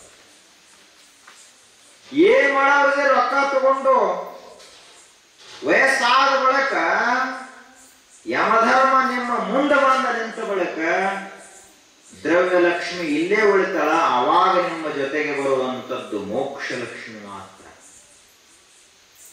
ಯಾವ ಸಂಪತ್ತನ್ನು ಗಳಿಸಬೇಕಾಗಿತ್ತು? ಮೋಕ್ಷ ಸಂಪತ್ತನ್ನು ಗಳಿಸಬೇಕಾಗಿತ್ತು. ನಾವೆಲ್ಲರೂ ಗಳಿಸಿದ್ದು ಯಾವುದು ಅಂದ್ರೆ ಬರೀ ರೊಕ್ಕ, ಬರೀ ಹೊರಗಿನ ಬಂಗಾರ ಬೆಳ್ಳಿಯಿಂದ ಗಳಿಸಿದ. ಅದೇನ ಹಿಂದಿನವರು ಗಳಿಸಿ ಮಣ್ಣಾಗ ಮುಚ್ಚಿ ಅವ್ರು ಆದ್ರು, ಆ ಗಡಿಗೆ ಇವ್ ಸಿಕ್ತತಿ, ಇವ್ ಸಂತೋಷ ಆತು. ಇವ ಮತ್ತದನ್ನು ಓದಿ ಬ್ಯಾಂಕಿನಾಗ ಮುಚ್ಚಿಟ್ಟ. ವಾರಸ ಯಾರು? ಇಂಥ ಪಾಟೀಲ್ ಅನ್ನೋ ಮನೆ ತಂದವ್ರು ವಾರಸ ಆದ. ಆಯ್ತು, ಅವ ಮೊಮ್ಮಗ ಹೋಗಿ ಏನ್ ಬ್ಯಾಂಕಿನಾಗ ಮುಚ್ಚಿಟ್ಟಿದ ಅದನ್ನ ತಗೊಂಬಂದ. ಮತ್ತ ಅವ ಮುಂದಿನ ಅವಾಗ ಮುಚ್ಚಿಟ್ಟ. ಈಗ ಇದು ನಿರಂತರವಾಗಿ ದ್ರವ್ಯ ಲಕ್ಷ್ಮಿಯ ಜೊತೆಗೆ ಇವರ ಒಡನಾಟ ಐತೆ ಹೊರತು ಮೋಕ್ಷ ಲಕ್ಷ್ಮಿಯು ಇದೇ ಜಗತ್ತಿನಲ್ಲಿ ವಾಸ ಮಾಡಿಕೊಂಡಾಳ. ಸಾರಿ ಚೆಲ್ಲದ ಮುಕುತಿ, ವೇದದ ಮೊದಲಿನ ಮೂಲವೇನು, ಮೇದಿನಿಯೊಳುತ ತುಂಬಿಹುದು, ಹಾದಿ ಹಾದಿಗೆ ಬಿದ್ದಿಹುದು. ಒಬ್ಬರಿಗೆ ಆ ಕಡೆ ಲಕ್ಷ್ಯ. ಮುಕ್ತಿ ಅನ್ನೋದು ಎಲ್ಲೋ ಇಲ್ಲ. ಮುಕ್ತಿಯ ದ್ವಾರವನ್ನು ಪರಮಾತ್ಮ ತೆಗೆದು ಬಿಟ್ಟಾನೆ. ಯಾರು ಬೇಕಾದವರು ಅದರಲ್ಲಿ ಪ್ರವೇಶ ಮಾಡಬಹುದು. ಆದ್ರ ರೊಕ್ಕದ ದ್ವಾರವನ್ನ ತನ್ನ ಕೈಯೊಳಗೆ ಚಾವಿ ಇಟ್ಕೊಂಡು ಹಂಗೆ ಇಟ್ಕೊಂಡು ಕುಂತಾನ. ನಾವೆಲ್ಲ ಪ್ರಾರ್ಥನಾ ಮಾಡಿ ರೊಕ್ಕ ಬೇಡ್ತೀವಿ ಹೊರತಾಗಿ ಸದಾ ಬಾಗಿಲ ತೆಗೆದ ಬಿಟ್ಟಾನ, ಮೋಕ್ಷದ ಬಾಗಿಲನ್ನು. ಒಬ್ಬರಿಗೂ ಆ ಕಡೆ ಲಕ್ಷ್ಯ ಇಲ್ಲ, ಆ ಕಡೆ ಪ್ರಯತ್ನ ಇಲ್ಲ. ಹಾಳಾಗುವ ಸಂಪತ್ತನ್ನು ಬಯಸ್ತಾರೆ ಹೊರತು ನಾಶವಾಗಲಾರದಂತಹ ಜ್ಞಾನವನ್ನು ಬಯಸಿದ್ದು ನಮ್ಮ ದುರ್ದೈವ ಅದು. ಆದ್ರೆ ಮಹಾತ್ಮರ ಅವತರಿಸಿ ಬರ್ತಾರ, ಹೇಳ್ತಾರ. ಬುದ್ಧಿಜೀವರಂತಹ ಮಹಾತ್ಮರು, ಮಲ್ಲಿಕಾರ್ಜುನ ಮಹಾಶಿವಯೋಗಿಗಳಂತಹ ಮಹಾತ್ಮರು, ಅವರೆಲ್ಲ ಏನ್ ಹೇಳಿದ್ರು ಜಗತ್ತಿಗೆ? ನಿನ್ನ ಸಂಪತ್ತು ಅಂದ್ರೆ ಜಪ ಮಾಡು, ಅದು ನಿನ್ನ ಸಂಪತ್ತು. ದಿನಾಲು ಶಾಸ್ತ್ರ ಕೇಳು, ಅದು ನಿನ್ನ ಸಂಪತ್ತು. ಹೊರಗಿನ ಸಂಪತ್ತು ಏನ್ ಮಾಡ್ತೀಪ್ಪ? ಅದು ನಿಂದು ಅಲ್ಲ, ಅವ್ರದ್ದು ಅಲ್ಲ, ಯಾರ್ದು ಅಲ್ಲ, ಅದು ಭೂಮಿದದ. ಹೀಗೆ ಒಬ್ಬ ಮಹಾತ್ಮರು ಪಂಜಾಬ್ ಪ್ರಾಂತದಲ್ಲಿ ಆಗಿ ಹೋದ್ರು. ಗುರುನಾನಕ್ ದೇವ್ ಶಿಖರ ಧರ್ಮ ಗುರುಗಳು ಒಂದ್ ದಿವಸ ಅವರು ಒಬ್ಬ ಭಾರಿ ಬಲಿದ ಲೌಕಿಕರು ಅಂತ ಕರೀತಾರ. ಪಕ್ಕ ಬೇರೆ ಬಿಟ್ಟಾನಂತ ಪ್ರಪಂಚಕ್ಕೆ. ಇನ್ನ ಇವು ಬೇರೆ ಬಿಟ್ಟು ಗಿಡ ಎತ್ಕೊಂಡು ಹೋಗ್ಬೋದು, ಬೇರೆ ಕಡೆ ಹಚ್ಚಬಹುದು, ಹತ್ತವ ಗಿಡ. ಇವನು ಬೇರೆ ಈ ಊರು ಬಿಟ್ಟ ಬೇರೆ ಊರಾಗ ಬೇರೆ ಬಿಡುದಿಲ್ಲ. ಇವನು ಮತ್ತೆ ಹೊಳ್ಳಿ ಇಲ್ಲೇ ಬರ್ಬೇಕು, ಅಟ್ಟು ಗಟ್ಟಿ ಬಿಟ್ಟಾನಂತ ಈ ಬೈರೋಡಿಗೆ ಊರಾಗ ಬೇರೆ ಬಲಿದ ಲೌಕಿಕರು ಅಂತ ಕರೀತಾರೆ ಇವ್ರಿಗೆ. ಅಂಥವ ಬಿದ್ದವ. ವ್ಯಾಪಾರ ಮಾಡುವ ಮನುಷ್ಯ ಬಹಳ ಹುಷಾರಿರ್ತಾರ, ವ್ಯಾಪಾರಿಗಾರಂತೂ ಮುಗಿದು ಕೊಳತ ಹಣ್ಣು ಸಹಿತ ಅವ್ ಖರೀದಿ ಮಾಡಬೇಕು. ಮುಂದಿನ ಅಟ್ಟು ಚಂದ ಮಾತು ಹೇಳ್ತಾರ. ಅವಾಗ ವ್ಯಾಪಾರಿ ಯಾವುದು ಮಾರಲಾರದ ವಸ್ತು ಯಾವ 4 ಮಾತು ಹೇಳಿ ಮಾರ್ತಾನಲ್ಲ ಅವ ಪಕ್ಕ ವ್ಯಾಪಾರಿ. ಅವ ಅಂಥ ವ್ಯಾಪಾರಿ ಇದ್ದವ. ಆ ಬಳಿಕ ಗಳಿಸಿದ ದೊಡ್ಡ ದೊಡ್ಡ ಮನೆ ಕಟ್ಟಿದ, ಆಸ್ತಿ ಪಾಸ್ತಿ ಮಾಡಿದ. ಏನಾಯ್ತು ಅಂದ್ರ ಒಂದ್ ದಿವಸ ಅವ್ರ ಗುರುಗಳಾದ ಗುರುನಾನಕ್ ದೇವ್ ಮಹಾರಾಜರು ಬಂದಾಗ ಎಲ್ಲ ಸಾಮಾನ್ಯವಾಗಿ ಉಪಚಾರ ಎಲ್ಲ ಆಯ್ತು. ಅವರು ಗುರುಗಳು ಏನಪ್ಪ ಇದು ಏನ್ ಮಾಡ್ಲಾಗ್ತಿದೆ, ಬಹಳ ದೊಡ್ಡ ವ್ಯಾಪ ಮಾಡ್ಕೊಂಡು ಕುಂತದೆಲ್ಲ ಈ ಪ್ರಪಂಚದ್ದು ಅಂತ ಕೇಳಿದರು.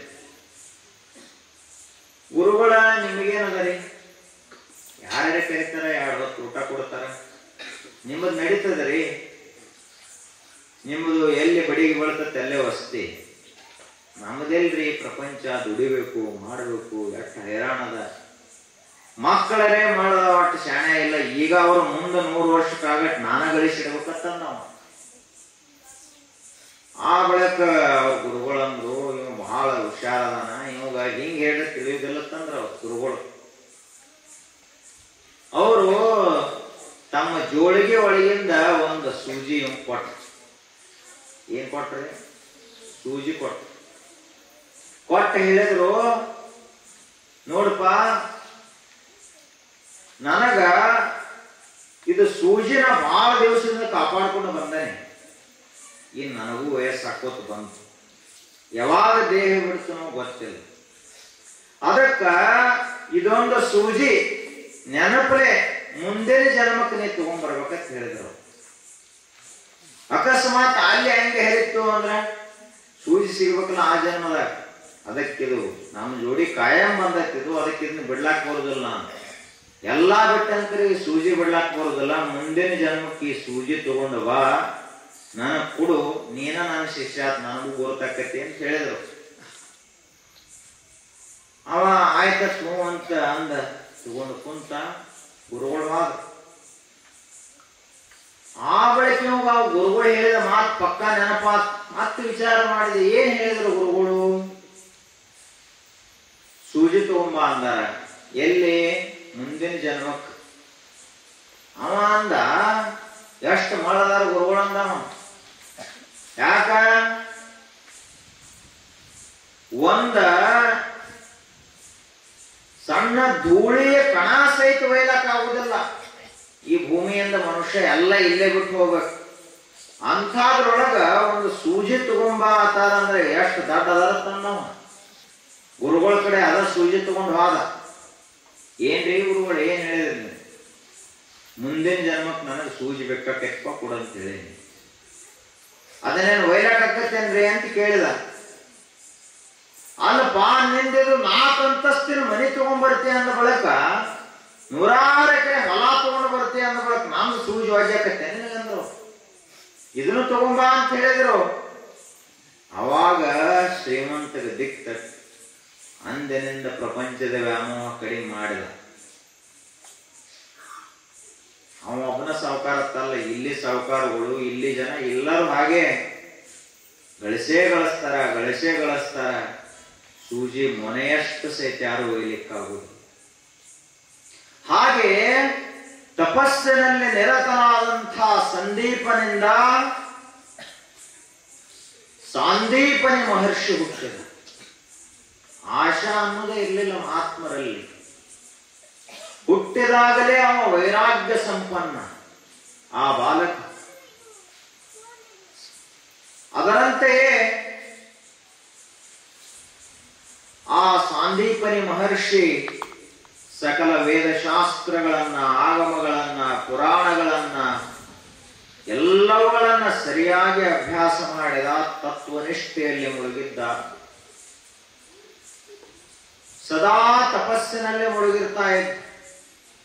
ಆತ್ಮ ಧ್ಯಾನ ಪರಾಯಣನಾಗಿದ್ದ. ಅಂತಹ ಸಾಂದೀಪನಿ ಮಹರ್ಷಿಗೆ ಒಂದು ದಿನ ಅವನಿಗೂ ಕೂಡ ಮಧ್ಯ ವಯಸ್ಸಾಯಿತು. ಒಂದು ಲಗ್ನ ಮಾಡಿದ ಬಳಿಕ ಒಂದು ಮಗು ಹುಟ್ಟಿತು. ಹುಡುಗ ಹುಟ್ಟಿದ. ಆ ಹುಡುಗ ಹುಟ್ಟಿನಿಂದಲೇ ಬಹಳ ಸದ್ಗುಣಿ ಅವ, ಅಂಥ ವೈರಾಗ್ಯವಂತಿದ್ದ. ಕೆಲವೊಂದು ಹುಡುಗರು ಹುಟ್ಟನ ಹಂಗಿರ್ತಾವ, ಕೆಲವೊಂದು ಹುಡುಗರು ಹುಟ್ಟಿದಾಗಲೇ ಪೈಲ್ವಾನ್ ಇದ್ದಂಗೆ ಇರ್ತಾರ. ಅವ್ರು ಭೀಮ್ ಇತ್ತಲ್ಲ, ಭೀಮಸೇನ, ಹುಟ್ಟಿದ ಕೂಡ್ಲೇನ ಕುಂತಿ ದೇವಿ ಕೈಯೊಳಗಿಂದ ಜಾರಿ ಬಿದ್ದತ್ತ, ಕೆಳಗ್ ಕಲ್ಲು ಬಂಡೆ, ಕಲ್ಲು ಚೂರು ಚೂರ. ಯಾಕಂದ್ರೆ ಭೀಮಸೇನಲ್ಲಿ ವಾಯುದೇವನ ಕೃಪಾದಿಂದ ಹುಟ್ಟಿದವ. 10,000 ಆನೆಯ ಬಲ ಇತ್ತು ಭೀಮಸೇನಿಗೆ. 10,000 ಆನೆಗೆ ಎಷ್ಟು ತಾಕತ್ತಿರ್ತದ ಅಷ್ಟು ಒಬ್ಬ ಭೀಮನಿಗಿತ್ತು. ಇವತ್ತಿಗೂ ಶ್ರೀಶೈಲದಲ್ಲಿ ಭೀಮನ ಕೊಳ್ಳದ, ತನ್ನ ಗದಾದಿಂದ ಅದನ್ನು ತಯಾರು ಮಾಡಿದ. ಅಷ್ಟು ಬಲವಂತ ಭೀಮಸೇನ. ಹಂಗ ಹುಟ್ಟಿದಾಗ ಕೆಲವೊಂದು ಹುಡುಗರು ಬಹಳ ಹುಷಾರಿರ್ತಾವ, ಕೆಲವೊಂದು ಹುಡುಗರು ಬಹಳ ಸದ್ಗುಣಿಗಳಿರ್ತಾವ, ಕೆಲವೊಂದು ಹುಡುಗರು ಹುಟ್ಟಿದಾಗಲೇ ಕಲಾವಂತರು. ಹುಟ್ಟಿದ ಕೂಡಲೇ ಹಂಗ ಸಣ್ಣಾಗ ಅವ್ರು ಹಾಡೋದು ಮಾಡೋದು ಎಲ್ಲ ಕಲ್ಕೋತ ಹೋಗಿಬಿಡ್ತಾರ. ಮುಂದೆ ದೊಡ್ಡ ಪ್ರಸಿದ್ಧ ಗಾಯಕರಾಗ್ತಾರೆ. ಅದರಂತೆಯೇ ಈತ ಹುಟ್ಟಿದಾಗಲೇ ವೈರಾಗ್ಯ ಸಂಪನ್ನನಿದ್ದ. ಅವನಿಗೆ ಸದಾ ಕಾಲದಲ್ಲಿಯೂ ದೇವರ ಕಡೆಗೆ ಲಕ್ಷ್ಯ, ಅಧ್ಯಾತ್ಮದ ಕಡೆಗೆ ಲಕ್ಷ್ಯ. ಅದರಂತೆಯೇ ಎಲ್ಲ ಪ್ರಭಾಸ ತೀರ್ಥ ಅಂತ ಒಂದು ತೀರ್ಥ, ಪ್ರಭಾಸ ಕ್ಷೇತ್ರ, ತಪೋಕ್ಷೇತ್ರ. ಅದು ಅಲ್ಲಿ ಯಾರು ಮಾಘ ಪೂರ್ಣಿಮೆಯ ದಿನ ಆ ನದಿಯಲ್ಲಿ ಸ್ನಾನ ಮಾಡಿ ದೇಹ ತ್ಯಾಗ ಮಾಡ್ತಾರಲ್ಲ, ಅವರಿಗೆ ಸಾಕ್ಷಾತ್ ಶ್ರೀಮನ್ ನಾರಾಯಣನ ವೈಕುಂಠವಾಸ ಸಿಗ್ತದ ಅಂತ ಕಥೆಯಲ್ಲಿ ಕೇಳಿ ಒಂದು ದಿವಸ ಎಲ್ಲಾ ಮಕ್ಕಳು ಕೂಡ ಆ ಪ್ರವಾಸ ಕ್ಷೇತ್ರಕ್ಕೆ ಹೋದ್ರು. ಅವತ್ತು ಹುಣ್ಣಿಮೆನ ಇತ್ತು. ನೆನಪಾತವನಿಗೆ ಇವತ್ತು ಹುಣ್ಣಿಮೆ ಅದ, ಮಾಘ ಹುಣ್ಣಿಮೆ ಅದ, ಅದು ಸಾಮಾನ್ಯ ಅಲ್ಲ.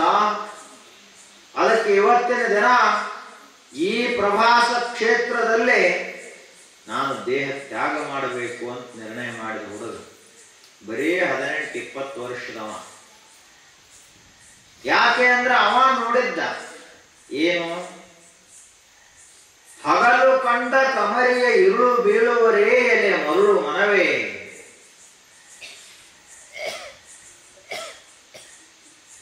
ಪ್ರಪಂಚ ಅಂದ್ರೆ ಏನು, ಹಿರಿಯರೆಲ್ಲ ಹಗಲು ಕಂಡಾರ, ಅದನ್ನು ಹೋಗಿ ರಾತ್ರಿ ಬೀಳೋದು. ಆದ್ರೂ ಕೂಡ ಯಾರ ತಂದೆ ತಾಯಿಗಳು, ಯಾವ ಹಿರಿಯರು ನೀನೇ ತಗ್ಗಿಗೆ ಬೀಳಬೇಡಪ್ಪ ಅಂತ ಯಾರು ಹೇಳ್ಯಾರ ಮಕ್ಕಳಿಗೆ? ಯಾರೂ ಹೇಳಿಲ್ಲ. ನಿಜವಾಗಿಯೂ ಮಕ್ಕಳಿಗೆ ಅಹಿತವನ್ನು ಉಂಟು ಮಾಡುವವರು ಯಾರು ಅಂದ್ರೆ ಇವರೇ. ಹೇಳಬೇಕಾಗಿತ್ತವರು, ಮಕ್ಕಳನ್ನ ಮುಂದೆ ಕುಣಿಸ್ಕೊಂಡು ಹೇಳಬೇಕಾಗಿತ್ತು. ಪ್ರಪಂಚ ಅಂದ್ರೆ ಇದಕ್ಕಂತಾರ, ಪರಮಾರ್ಥ ಅಂದ್ರೆ ಇದಕ್ಕಂತಾರ. ಎರಡು ಮಾರ್ಗಗಳ ನಿಮ್ಮ ಮುಂದ, ಒಂದು ಶ್ರೇಯಸ್ಸಿನ ಮಾರ್ಗ ಅದ, ಕಲ್ಯಾಣದ ಮಾರ್ಗ ಅದ, ಶಾಂತಿಯ ಮಾರ್ಗ ಅದ, ದೇವರ ಮಾರ್ಗ ಅದ.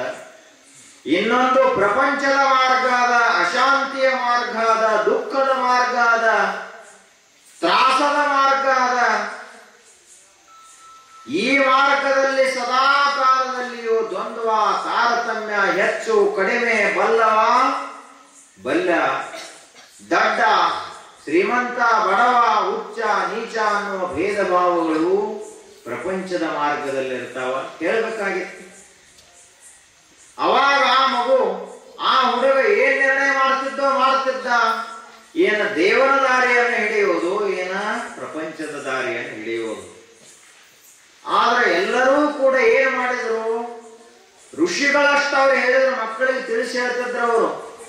ನೋಡಪ್ಪ, ಹಿಂಗ ಎರಡು ಮಾರ್ಗಗಳದಾವ, ನೀ ಯಾವ್ದು ಹಿಡಿತಿ ನಿನಗೆ ಬಿಟ್ಟದ್ದದು, ನಮಗೆ ಸಂಬಂಧಪಟ್ಟದ್ದಲ್ಲ. ಈಗಿನ ಕಾಲದಲ್ಲಿ ಏನಾಯ್ತು, ಒಬ್ಬರು ತಿಳಿಸಿ ಹೇಳುವುದಿಲ್ಲ ಮಕ್ಕಳಿಗೆ. ಏನ್ ಮಾಡ್ತಾರ, ಯಾವಾಗ ಅವರಿಗೆ ಹೆಣ್ಮಕ್ಳಿಗೆ 18 ವಯಸ್ಸಾಗ್ತಾವ, ಇವಾಗ 21 ಆಗ್ತಾವ. ಒಟ್ಟು ಯಾವಾಗ ಇವರು ಇಬ್ಬರಿಗೆ ನಾವು ಮೇಳ ಮಾಡಿ ನಮ್ಮ ಹೆಗಲ ಮೇಲೆ ಜವಾಬ್ದಾರಿ ಇಳಿಸಿ ಬಿಡೋಣ ಅಂತ ಇದ ಚಿಂತೆ ಒಳಗಿರ್ತಾರೆ. ಆದ್ರ ನೀವು ಮಾಡುವುದು ಪುಣ್ಯದ ಕಾರ್ಯ ಅಲ್ಲ, ಅದು ಇಬ್ಬರ ವ್ಯಕ್ತಿಗಳನ್ನ ಏನ್ ಮಾಡ್ತಾ ಇದ್ದೀರಿ? ದೇವ ಮಾರ್ಗದಿಂದ ದೂರ ಮಾಡ್ಲತ್ತೆ, ಗುರುಗಳ ಕೃಪೆಯಿಂದ ದೂರ ಮಾಡ್ಲತ್ತೇರಿ. ಅವರನ್ನ ಬೆಳಕಿನಿಂದ ದೂರ ಕರ್ಕೊಂಡು ಕತ್ತಲೆ ಕಡೆಗೆ ಹೊರಟೆ. ಅಸೂರ್ಯ ನಾಮತೆ ಲೋಕಾಹ ಅಂಧೇನ ತಮಸಾವೃತಾಹ ತಾಂ ತೇ ಪ್ರೇತ್ಯಾಭಿಗಚ್ಚಂತಿ ಏಕೆ ಚಾತ್ಮ ಹನೋಜನಾಹ. ಆತ್ಮಹತ್ಯೆ ಮಾಡ್ಕೊಂಡಂಗ, ಆತ್ಮಹತ್ಯೆ ಅಂದ್ರೆ ಮನ್ಯಾಗ ಉರ್ಲ ಹಾಕೊಂಡ ಅದಕ್ಕ ಆತ್ಮಹತ್ಯೆ ಅನ್ನೋದಿಲ್ಲ. ನಿಜವಾದ ಆತ್ಮಹತ್ಯೆ ಅಂದ್ರ ಯಾವ ಮನುಷ್ಯ ಆತ್ಮಜ್ಞಾನಿ ಅಲ್ಲವೋ, ಯಾವ ಮನುಷ್ಯ ಪರಮಾರ್ಥದ ದಾರಿಯನ್ನ ಹಿಡಿದಿಲ್ಲವೋ ಆತ್ಮಹತ್ಯೆ ಮಾಡ್ಕೊಂಡಂಗ. ಅಸೂರ್ಯ ನಾಮತೆ ಲೋಕಾಹ, ಎಂದೆಂದಿಗೂ ಸೂರ್ಯನ ಉದಯಿಸದೇ ಇರುವಂತ ಅಜ್ಞಾನಮಯವಾದ ಲೋಕಗಳಿಗೆ ಇವರು ಹೋಗ್ತಾರೆ. ತಾನತೆ ಪ್ರೇತ್ಯಾಭಿಗಚ್ಚಂತಿ ಏಕೇಚ ಆತ್ಮನೋ ಜನಾಹ. ಯಾರಪ್ಪ ಇವರು? ಇವರೇ ರಾಕ್ಷಸರು ಅಂತ ಕರೀತಾರೆ ಋಷಿಗಳು. ರಾಕ್ಷಸರಂದ್ರೆ ಹೊರಗಿನವರಲ್ಲ, ಯಾರು ಕತ್ತಲೆಯನ್ನ ಪ್ರೀತಿಸ್ತಾರ ಅವರೇ ರಾಕ್ಷಸರು. ಯಾರು ಬೆಳಕನ್ನ ಪ್ರೀತಿಸ್ತಾರ, ಜ್ಞಾನವನ್ನ ಪ್ರೀತಿಸ್ತಾರ, ಪರಮಾರ್ಥವನ್ನ ಪ್ರೀತಿಸ್ತಾರ ಅವರೇ ದೇವತೆಗಳು. ನೋಡ್ರಿ ಇನ್ನು ಮುಂದೆ ಏನಾಗ್ತೀರ ಅಂತ ನಿಮಗೆ ಗೊತ್ತದೆ. ಏನ ಒಟ್ಟ ಸೂರ್ಯ ಉದಯ ಆಗ್ಲಾರ್ದು ಲೋಕಕ್ಕೆ ಹೋಗ್ಬೇಕಂತೀರೋ, ಏನ ಸದಾ ಜಗಾಯಮಾನವಾಗಿ ಭಾಸಮಾನವಾಗಿರುವಂತಹ ಆತ್ಮಜ್ಞಾನದ ಸಹಸ್ರ ಕೋಟಿ ಸೂರ್ಯರು ಉದಯಿಸಿದಂತಹ ಪರಮಾರ್ಥಕ್ಕೆ ಬರ್ಬೇಕಂತಿರೋ, ಎರಡೊಳಗ ಆಯ್ಕೆ ನಿಮಗೆ ಬಿಟ್ಟದ್ದು. ಋಷಿಗಳಂದ್ರೆ ಇಷ್ಟು ಹೇಳಿದ್ರು ಅವರು. ಆಗ ಅವ ಸಣ್ಣ ಹುಡುಗ ಇದ್ರೆ ಇರವಲ್ಲ, ಸಾಂದೀಪನಿ ಮಹರ್ಷಿಯ ಪುತ್ರ, ತಿಳುವಳಿಕೆ ಬಾಳಿರ್ತಾವ. ವಿಚಾರ ಮಾಡಿದವ, ಇಷ್ಟೆಲ್ಲ ಜನ ಪ್ರಪಂಚ ಮಾಡ್ಯಾರ, ಇವರು ಒಬ್ಬರೇ ನಕ್ಕೊತ್ತದಾನೆ ಅದಾನೆ ಮ್ಯಾಲ್ಮ್ಯಾಲ್ ನಗ್ತಾರ, ತೋರಿಕೆ ನಗು ಅಂತ ಕರೀತಾರ. ಅದು ಹೆಂಗದಿರಿ? ಬಾಳ ಖರೇನ ಹೇಳಿ ಹೆಂಗದಿರಿ ಅಂತ ಪ್ರಶ್ನೆ ಕೇಳಿದ ಅಂದ್ರೆ ಮುಗಿದು ಹೋದ್. ಸಾಯುತಕ ಮುಗಿಯಂಗಿಲ್ಲ ಅವನ ಕತೆ ಆಟ ಹೇಳಕ್ ಚಲೋ ಮಾಡ. ಯಾಕೆ ಹಿಂಗಾತು? ನಿಜವಾಗಿಯೂ ನಾವು ಆರಾಮಿಲ್ಲ ಅಂತ ಸ್ವಸ್ಥ ಇರ್ಬೇಕಾಗಿತ್ತಲ್ಲ. ಬರೀ ನೆಗಡಿ ಕೆಮ್ಮ ಬಂದ್ರೆ ಅಷ್ಟ ಆರಾಮಿಲ್ಲ ಅಂತಲ್ಲ, ನಮ್ಮ ಮನಸ್ಸಿಗೂ ಕೂಡ ರೋಗ ಬರ್ತದ. ಚಿಂತಾ ಅನ್ನುವ ರೋಗ ಬರ್ತದ, ದುಃಖ ಅನ್ನುವ ರೋಗ ಬರ್ತದ, ಅಜ್ಞಾನ ಅನ್ನುವ ರೋಗ ಬರ್ತದ, ಸಂಶಯ ಅನ್ನುವ ರೋಗ ಬರ್ತದ. ಈ ಯಾವ ರೋಗ ಬರಬಾರದಾಗಿತ್ತು ಅಂದ್ರೆ ತಿಳುವಳಿಕೆ ಬೇಕು. ಸಣ್ಣ ಹುಡುಗ ಇದ್ರೆ ಇರ್ಲಿ, ಎಷ್ಟು ತಿಳುವಳಿಕೆ ಇತ್ತ ಹುಡುಗನಿಗೆ. ಅವ ಅಂದ, ಅಸಾರವಾದ ಈ ಪ್ರಪಂಚಕ್ಕಾಗಿ ನನ್ನ ಆಯುಷ್ಯ ಕಳೆಯುವ ಬದಲಿಗೆ ಪರಮಾತ್ಮನ ಪರಂಧಾಮಕ್ಕೆ ಸೇರುತ್ತೇನೆ ಅಂತ ನದಿಯಲ್ಲೇನು ಮುಳುಗಿದ, ಏಳಲೇ ಇಲ್ಲ, ಅಲ್ಲೇ ದೇಹ ಬಿಟ್ಟು. ಅಲ್ಲಿಂದ ಮನೆಯಲ್ಲಿ ತಂದೆ ತಾಯಿಗಳಿಗೆ ಚಿಂತೆ ಆತ. ಸಾಂದೀಪನಿ ಮಹರ್ಷಿಗಳು ಜ್ಞಾನ ದೃಷ್ಟಿಯಿಂದ ಏನಾಗ್ಯದ ಅಂತ ನೋಡಿದ್ರು, ಗೊತ್ತಾತವ್ರಿಗೆ. ಈ ಹುಡುಗ ಇವ ಅಧ್ಯಾತ್ಮದಲ್ಲಿ ಮುಳುಗ್ಯಾನ, ವಿಷ್ಣುಪಾದವನ್ನ ಸೇರ್ಯಾನ, ಇನ್ನು ಹಾಳೆ ಬರುವುದಿಲ್ಲ ಅಂತ ಗೊತ್ತಾತ. ಅವರು ಶಾಂತರಾದ್ರ ಮುಂದೆ ಚಿಂತೆ ಮಾಡಲಿಲ್ಲ. ಯಾಕೆ ಅಂದ್ರ ಸದಾ ಕಾಲದಲ್ಲಿಯೂ ಯಾರ ಮಕ್ಕಳು ನಿಮ್ಮ ಜೊತೆಗೆ ಇರುವುದಿಲ್ಲ. ಬೇಕಾದಷ್ಟು ಪ್ರೀತಿಯ ಮಕ್ಕಳದಾರ ಅಂದ್ರೆ ಒಂದ್ ದಿವಸ ಹೆಂಗ ದೂರ ಆಗ್ತಾರಲ್ಲ, ಒಂದು 10 ವರ್ಷ ಬಿಟ್ಟು ದೂರ ಆಗಬಹುದು, ಇವತ್ತ ದೂರ ಆಗಬಹುದು. ಅದಕ್ಯಾಕೆ ಚಿಂತೆ ಮಾಡುವುದು ಅಂತ ಸಾಂದೀಪನಿ ಮಹರ್ಷಿಗಳು ಶಾಂತವಾಗಿದ್ರು. ಆದ್ರೆ ಗಣಮಕ್ಕಳು ಇವರು ಏನಾದ್ರೂ ಒಟ್ಟು ಅಳುವುದಿಲ್ಲ, ಇವರು ಅಳುವುದೂ ಇಲ್ಲ, ದುಃಖ ಮಾಡುವುದಿಲ್ಲ, ಸುಮ್ ತಣ್ಣಗಿರ್ತಾರೆ. ಇವರು ಬಹಳ ಏನಂದ್ರ ಗಂಭೀರವಾಗುವಂತ 2 ತಾಸು ಕೂತು ಮತ್ತೆ ಚಾದು ಕುಡಿದ್ರೆ ಮುಗಿತ್ ತಲೆ ಹಗರಾತರು. ಹೆಣ್ಮಕ್ಳು ಹಂಗಲ್ಲ. ಅವರು ಮಕ್ಕಳು ಅಂದ್ರ ನಿಜವಾಗಿ ಯಾರಿಗೆ ಪ್ರಾಣ ಅಂದ್ರ ತಾಯಂದಿರಿಗೆ ಮಕ್ಕಳು ಅಂದ್ರ ಪ್ರಾಣ. ನೀವು ಆ ಹುಡುಗರಿಗೆ ಬಡೀರಿ, ಇಲ್ಲಿ ತಾಯಿಯ ಕಣ್ಣೊಳಗೆ ನೀರು ಬರ್ತಾವ, ಅಷ್ಟು ಅವ್ರ ಮೇಲೆ ಪ್ರೇಮ ಇರ್ತದ ಅವರಿಗೆ. ಅದ ತಂದೆಗೆ ಬರುವುದಿಲ್ಲ. ಬಿಡೀರಿ, ನೊಂದಾಡ್ಬಿಟ್ರಿ.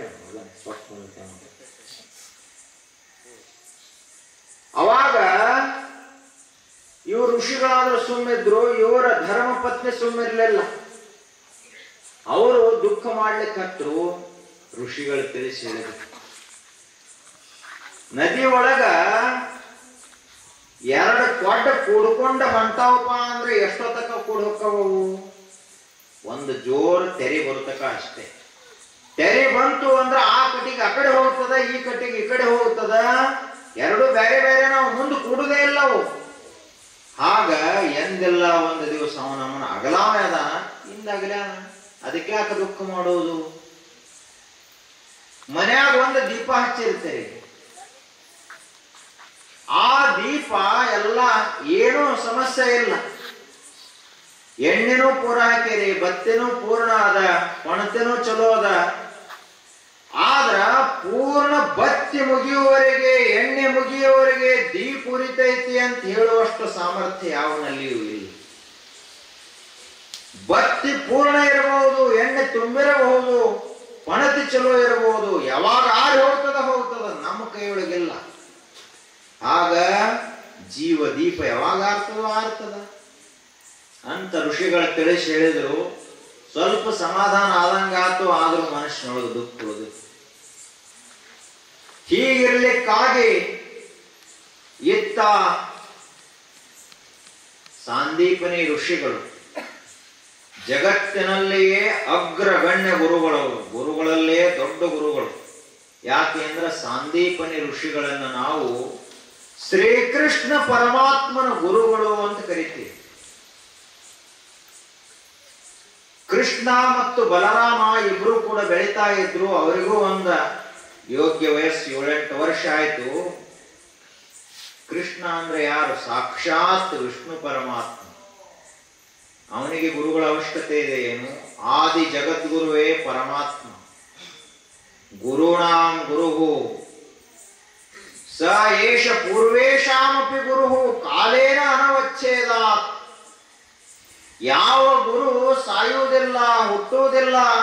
ಈ ಲೋಕದಲ್ಲಿರುವಂತ ಎಲ್ಲ ಗುರುಗಳಿಗೂ ಯಾವಾತನು ಪೂರ್ವದ ಗುರು, ಆದಿಗುರು ಅವನೇ ಪರಮಾತ್ಮ.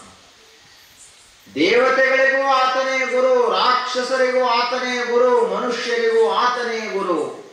ಸ್ಥಾವರ ಜಂಗಮಾತ್ಮಕವಾದ ಸಮಸ್ತ ವಿಶ್ವಕ್ಕೂ ಯಾರು ಗುರು? ಅವನೇ ಪರಮಾತ್ಮ. ಅಂಥವನಿಗೆ ಇನ್ನೊಬ್ಬ ಗುರುವಿನ ಅವಶ್ಯಕತೆ ಏನು ಅಂತ ಕೇಳಿದ್ರ ಅದ. ಯಾಕೆ ಅಂದ್ರೆ ಮನುಷ್ಯ ದೇಹಧಾರಿಯಾಗಿ ಹುಟ್ಟ್ಯಾನ ಕೃಷ್ಣ. ಆದ್ದರಿಂದ ಶ್ರೀಕೃಷ್ಣ ಪರಮಾತ್ಮ ಹುಟ್ಟಿದ್ದ. ಅವನನ್ನ ಗರ್ಗ ಮೊದಲಾದ ಮಹರ್ಷಿಗಳು ವಿಚಾರ ಮಾಡಿದರವರು ಎಲ್ಲಿ ಕರ್ಕೊಂಡು ಹೋಗಬೇಕು?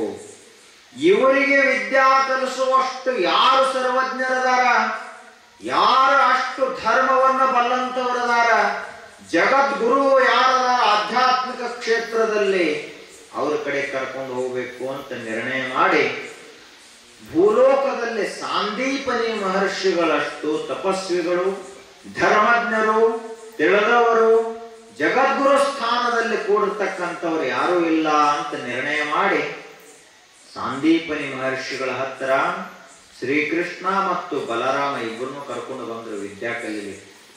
ಅವಂತಿಕಾಪುರ ಕರ್ಕೊಂಡು ಬಂದ್ರು. ಬಂದ ಕೂಡ್ಲೇನ ಪರಮಾತ್ಮ ಶ್ರೀಕೃಷ್ಣ ಅಂದ್ರ ಸಾಷ್ಟಾಂಗ ನಮಸ್ಕಾರ ಹಾಕಿದ ಗುರುಗಳಿಗೆ. ಬಲರಾಮನು ಕೂಡ ಸಾಷ್ಟಾಂಗ ನಮಸ್ಕಾರ ಹಾಕಿದ. ಇದು ಮೊದಲು ನಾವು ಕಲಿಬೇಕಿದನ್ನು. ಇದು ಮೊಟ್ಟ ಮೊದಲನೇ ನಿಯಮ, ಶಾಸ್ತ್ರದಲ್ಲಿ ಆಗಲಿ ಅಧ್ಯಾತ್ಮದಲ್ಲಿ. ತದ್ವಿಧಿ ಪ್ರಣಿಪಾತೇನ, ಆ ಬಳಿಕ ಮುಂದೆ ಪರಿಪ್ರಶ್ನೇನ ಸೇವೆಯ. ಮೊಟ್ಟ ಮೊದಲನೇ ಕೆಲಸ ಶಿಷ್ಯರು ಭಕ್ತರದು ಏನು? ಬಂದ ಕೂಡಲೇ ಮೊದಲು ನಮಸ್ಕಾರ. ಮ್ಯಾಲಿಂದ ಕೈ ಮಾಡಿ ಗುರುಗಳಿಗೆ ಆಶೀರ್ವಾದ ಮಾಡೋದಲ್ಲ, ಮೊದಲು ನಮಸ್ಕಾರ. ಅದು ನಮಸ್ಕಾರ ಹೇಗ?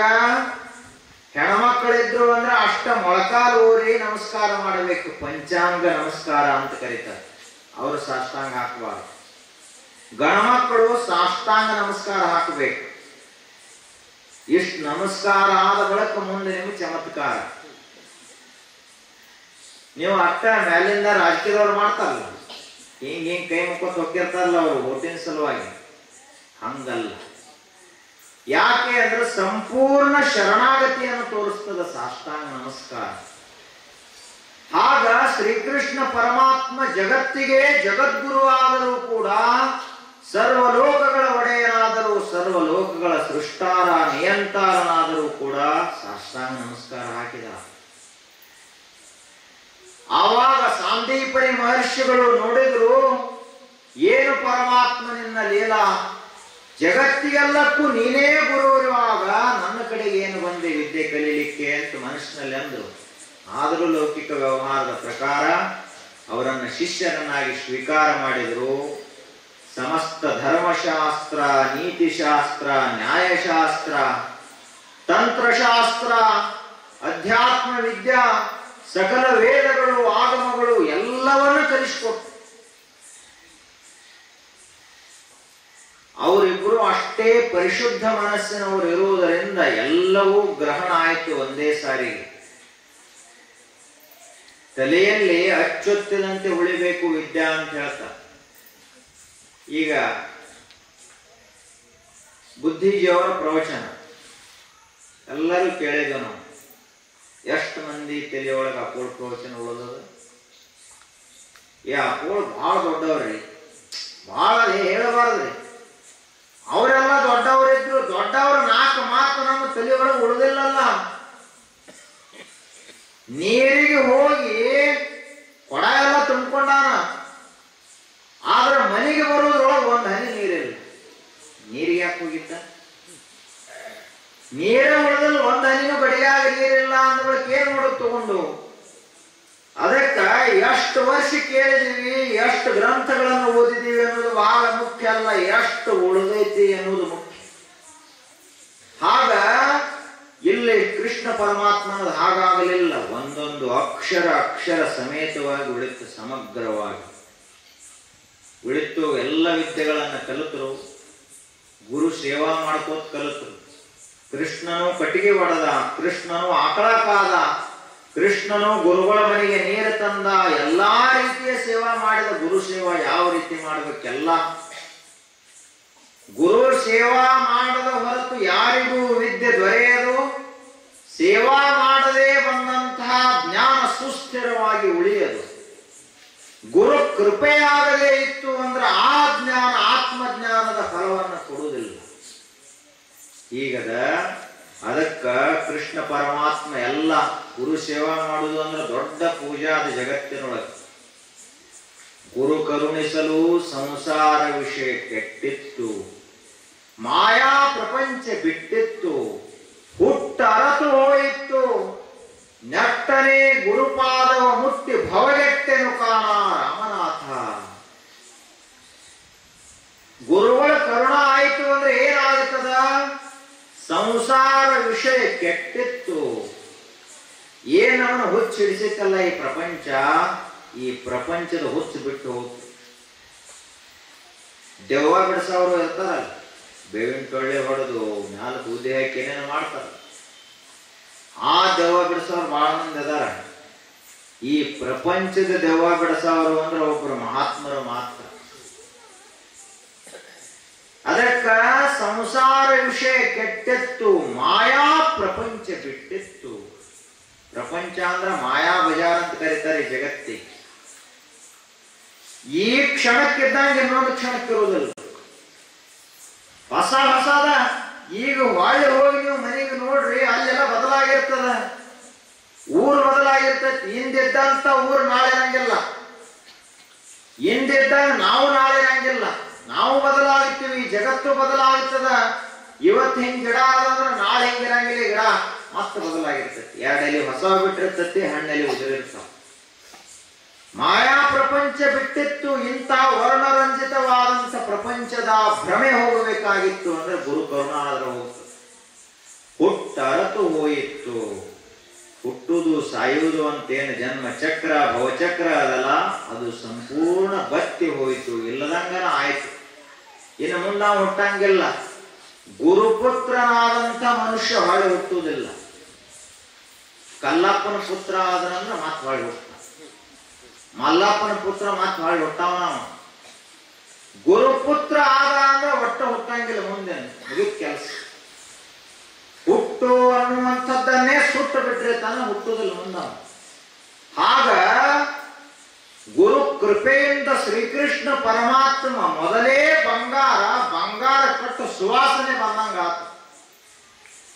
ಬಂಗಾರಕ್ಕೆ ಸುವಾಸನೆ ಬಂತು ಅಂದ್ರ ಜಗತ್ನಾಗ ಉಳಿತಿದ್ದಿಲ್ಲ ಅದು ಬಂಗಾರ ನುಂಗೆ ಸತ್ತು ಬಿಡ್ತಿದ್ರಿ ಎಲ್ಲರೂ. ಆದ್ರ ಬಂಗಾರಕ್ಕೆ ಸುವಾಸನೆ ಕೊಟ್ಟಿಲ್ಲ ದೇವರ.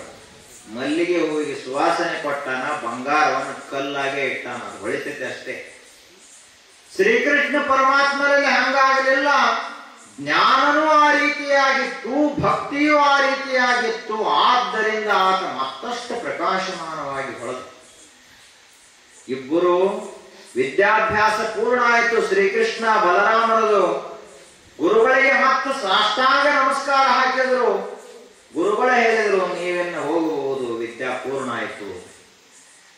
ಮೊದಲಿನ ಕಾಲಕ್ಕೆ ಹಂಗೈತಿ. ಗುರುಗಳೇ ಹೇಳ್ಬೇಕು, ನೀನು ಇನ್ನು ಪಕ್ಕ ಸುಟ್ಟದಿಪ್ಪ. ಸುಟ್ಟದೆ ಅಂದ್ರೆ ಒಲೆಯಿಂದಲ್ಲ, ಜ್ಞಾನದಿಂದ. ದುರ್ಗುಣಗಳೆಲ್ಲ ಸುಟ್ಟು ಒಳ್ಳೆ ಮನುಷ್ಯ ಆಗಿದೀಪ, ವಿದ್ಯಾವಂತ ಆಗಿದಿ, ಹೋಗುವಂತ ಗುರುಗಳು ಹೇಳ್ಬೇಕು. ಅವಾಗ ಹೋಗ್ತಿದ್ರು ಮೊದಲಿನ ಶಿಷ್ಯ.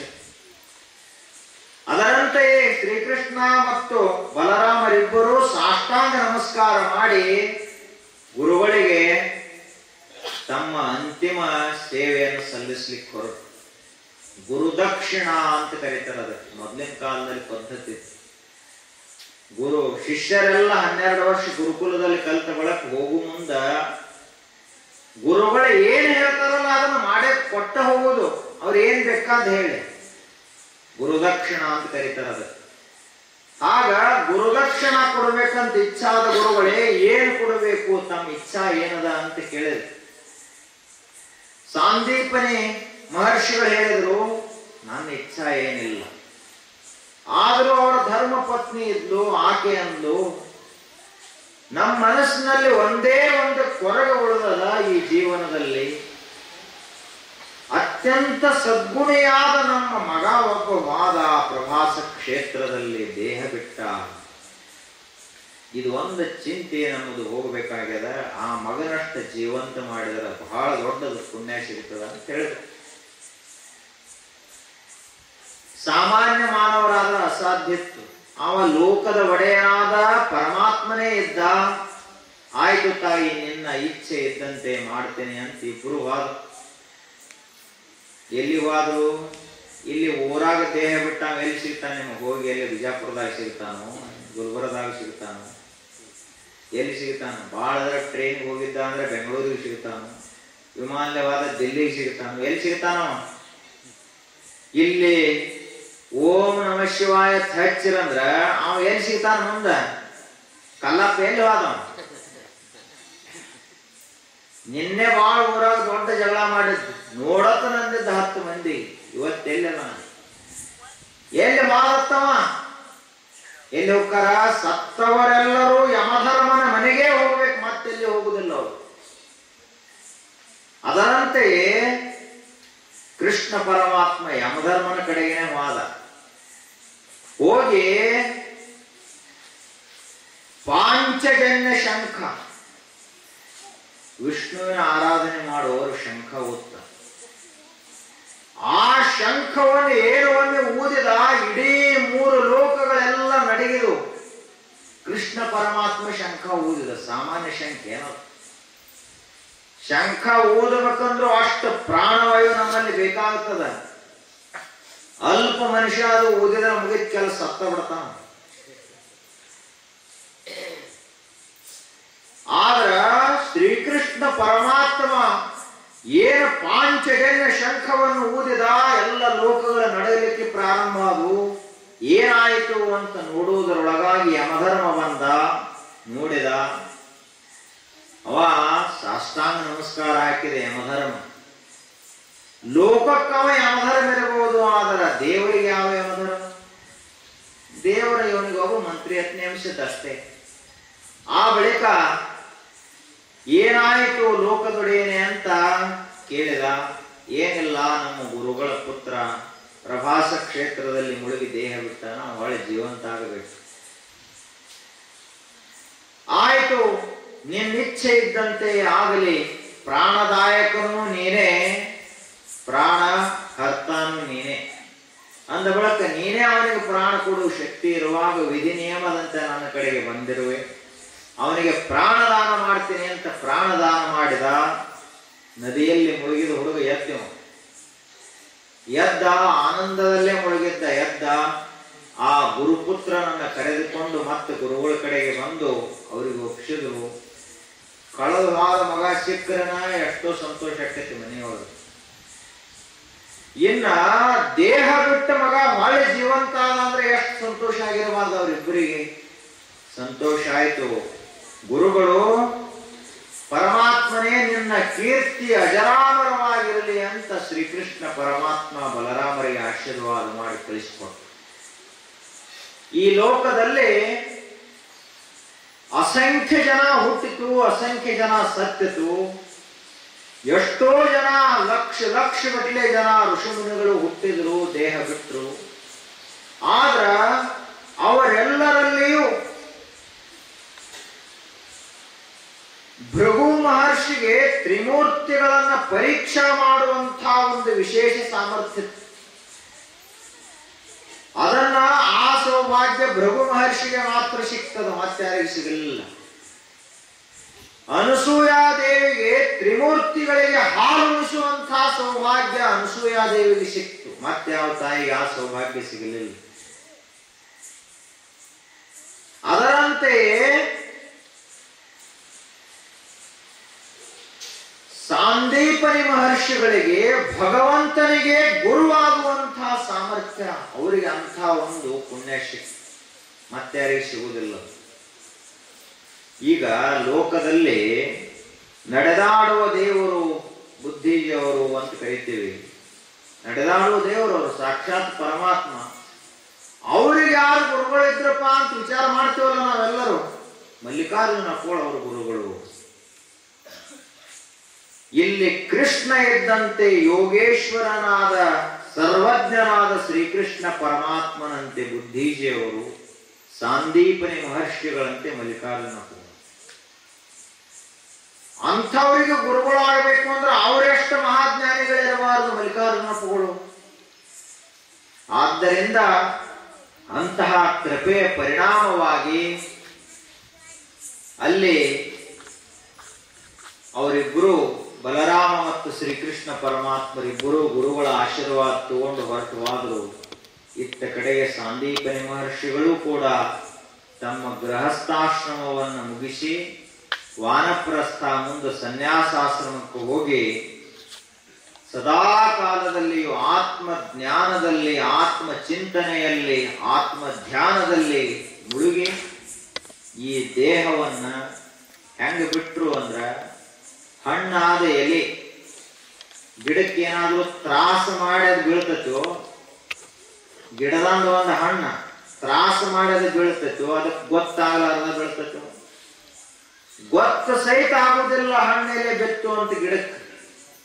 ಹಣ್ಣ ಗಿಡದಿಂದ ಗೊತ್ತ ಆಗಲಾರ್ದಂಗೆ ಕೆಳಗೆ ಬಿದ್ದು ಬಿಡುತ್ತದೆ. ಹಸಿಕಾಯಿ ಹರಿದ್ ನೋಡು, ಗಿಡಕ್ಕೆ ತ್ರಾಸಕ್ಕೆ. ಆಗ ಆತ್ಮ ಜ್ಞಾನದಲ್ಲಿ, ಆತ್ಮ ಚಿಂತನದಲ್ಲಿ ಮುಳುಗಿ ದೇಹವನ್ನು ಬಿಟ್ಟು ಗೊತ್ತು ಸಹಿತ ಆಗಲಿಲ್ಲ ಅವರಿಗೆ. ದೇಹ ಬಿಟ್ಟದ್ದು ಪರಂಧಾಮವನ್ನ ಹೊಂದಿದರು. ಅಂತಹ ಅಮೋಘವಾದ ಅದ್ವಿತೀಯವಾದ ಲೋಕೇಶ್ವರನಾದ ಯೋಗೇಶ್ವರನಾದ ಶ್ರೀಕೃಷ್ಣ ಪರಮಾತ್ಮನ ಗುರುಗಳು ಸಾಂದೀಪನಿ ಮಹರ್ಷಿಗಳು. ಅವರ ಕೃಪೆ ನಮ್ಮೆಲ್ಲರ ಮೇಲೆ ಇರಲಿ ಅಂತ ಪ್ರಾರ್ಥಿಸಿ 4 ನುಡಿಗಳು ಸದ್ಗುರು ಚರಣಕ್ಕೆ ಸಮರ್ಪಿತ.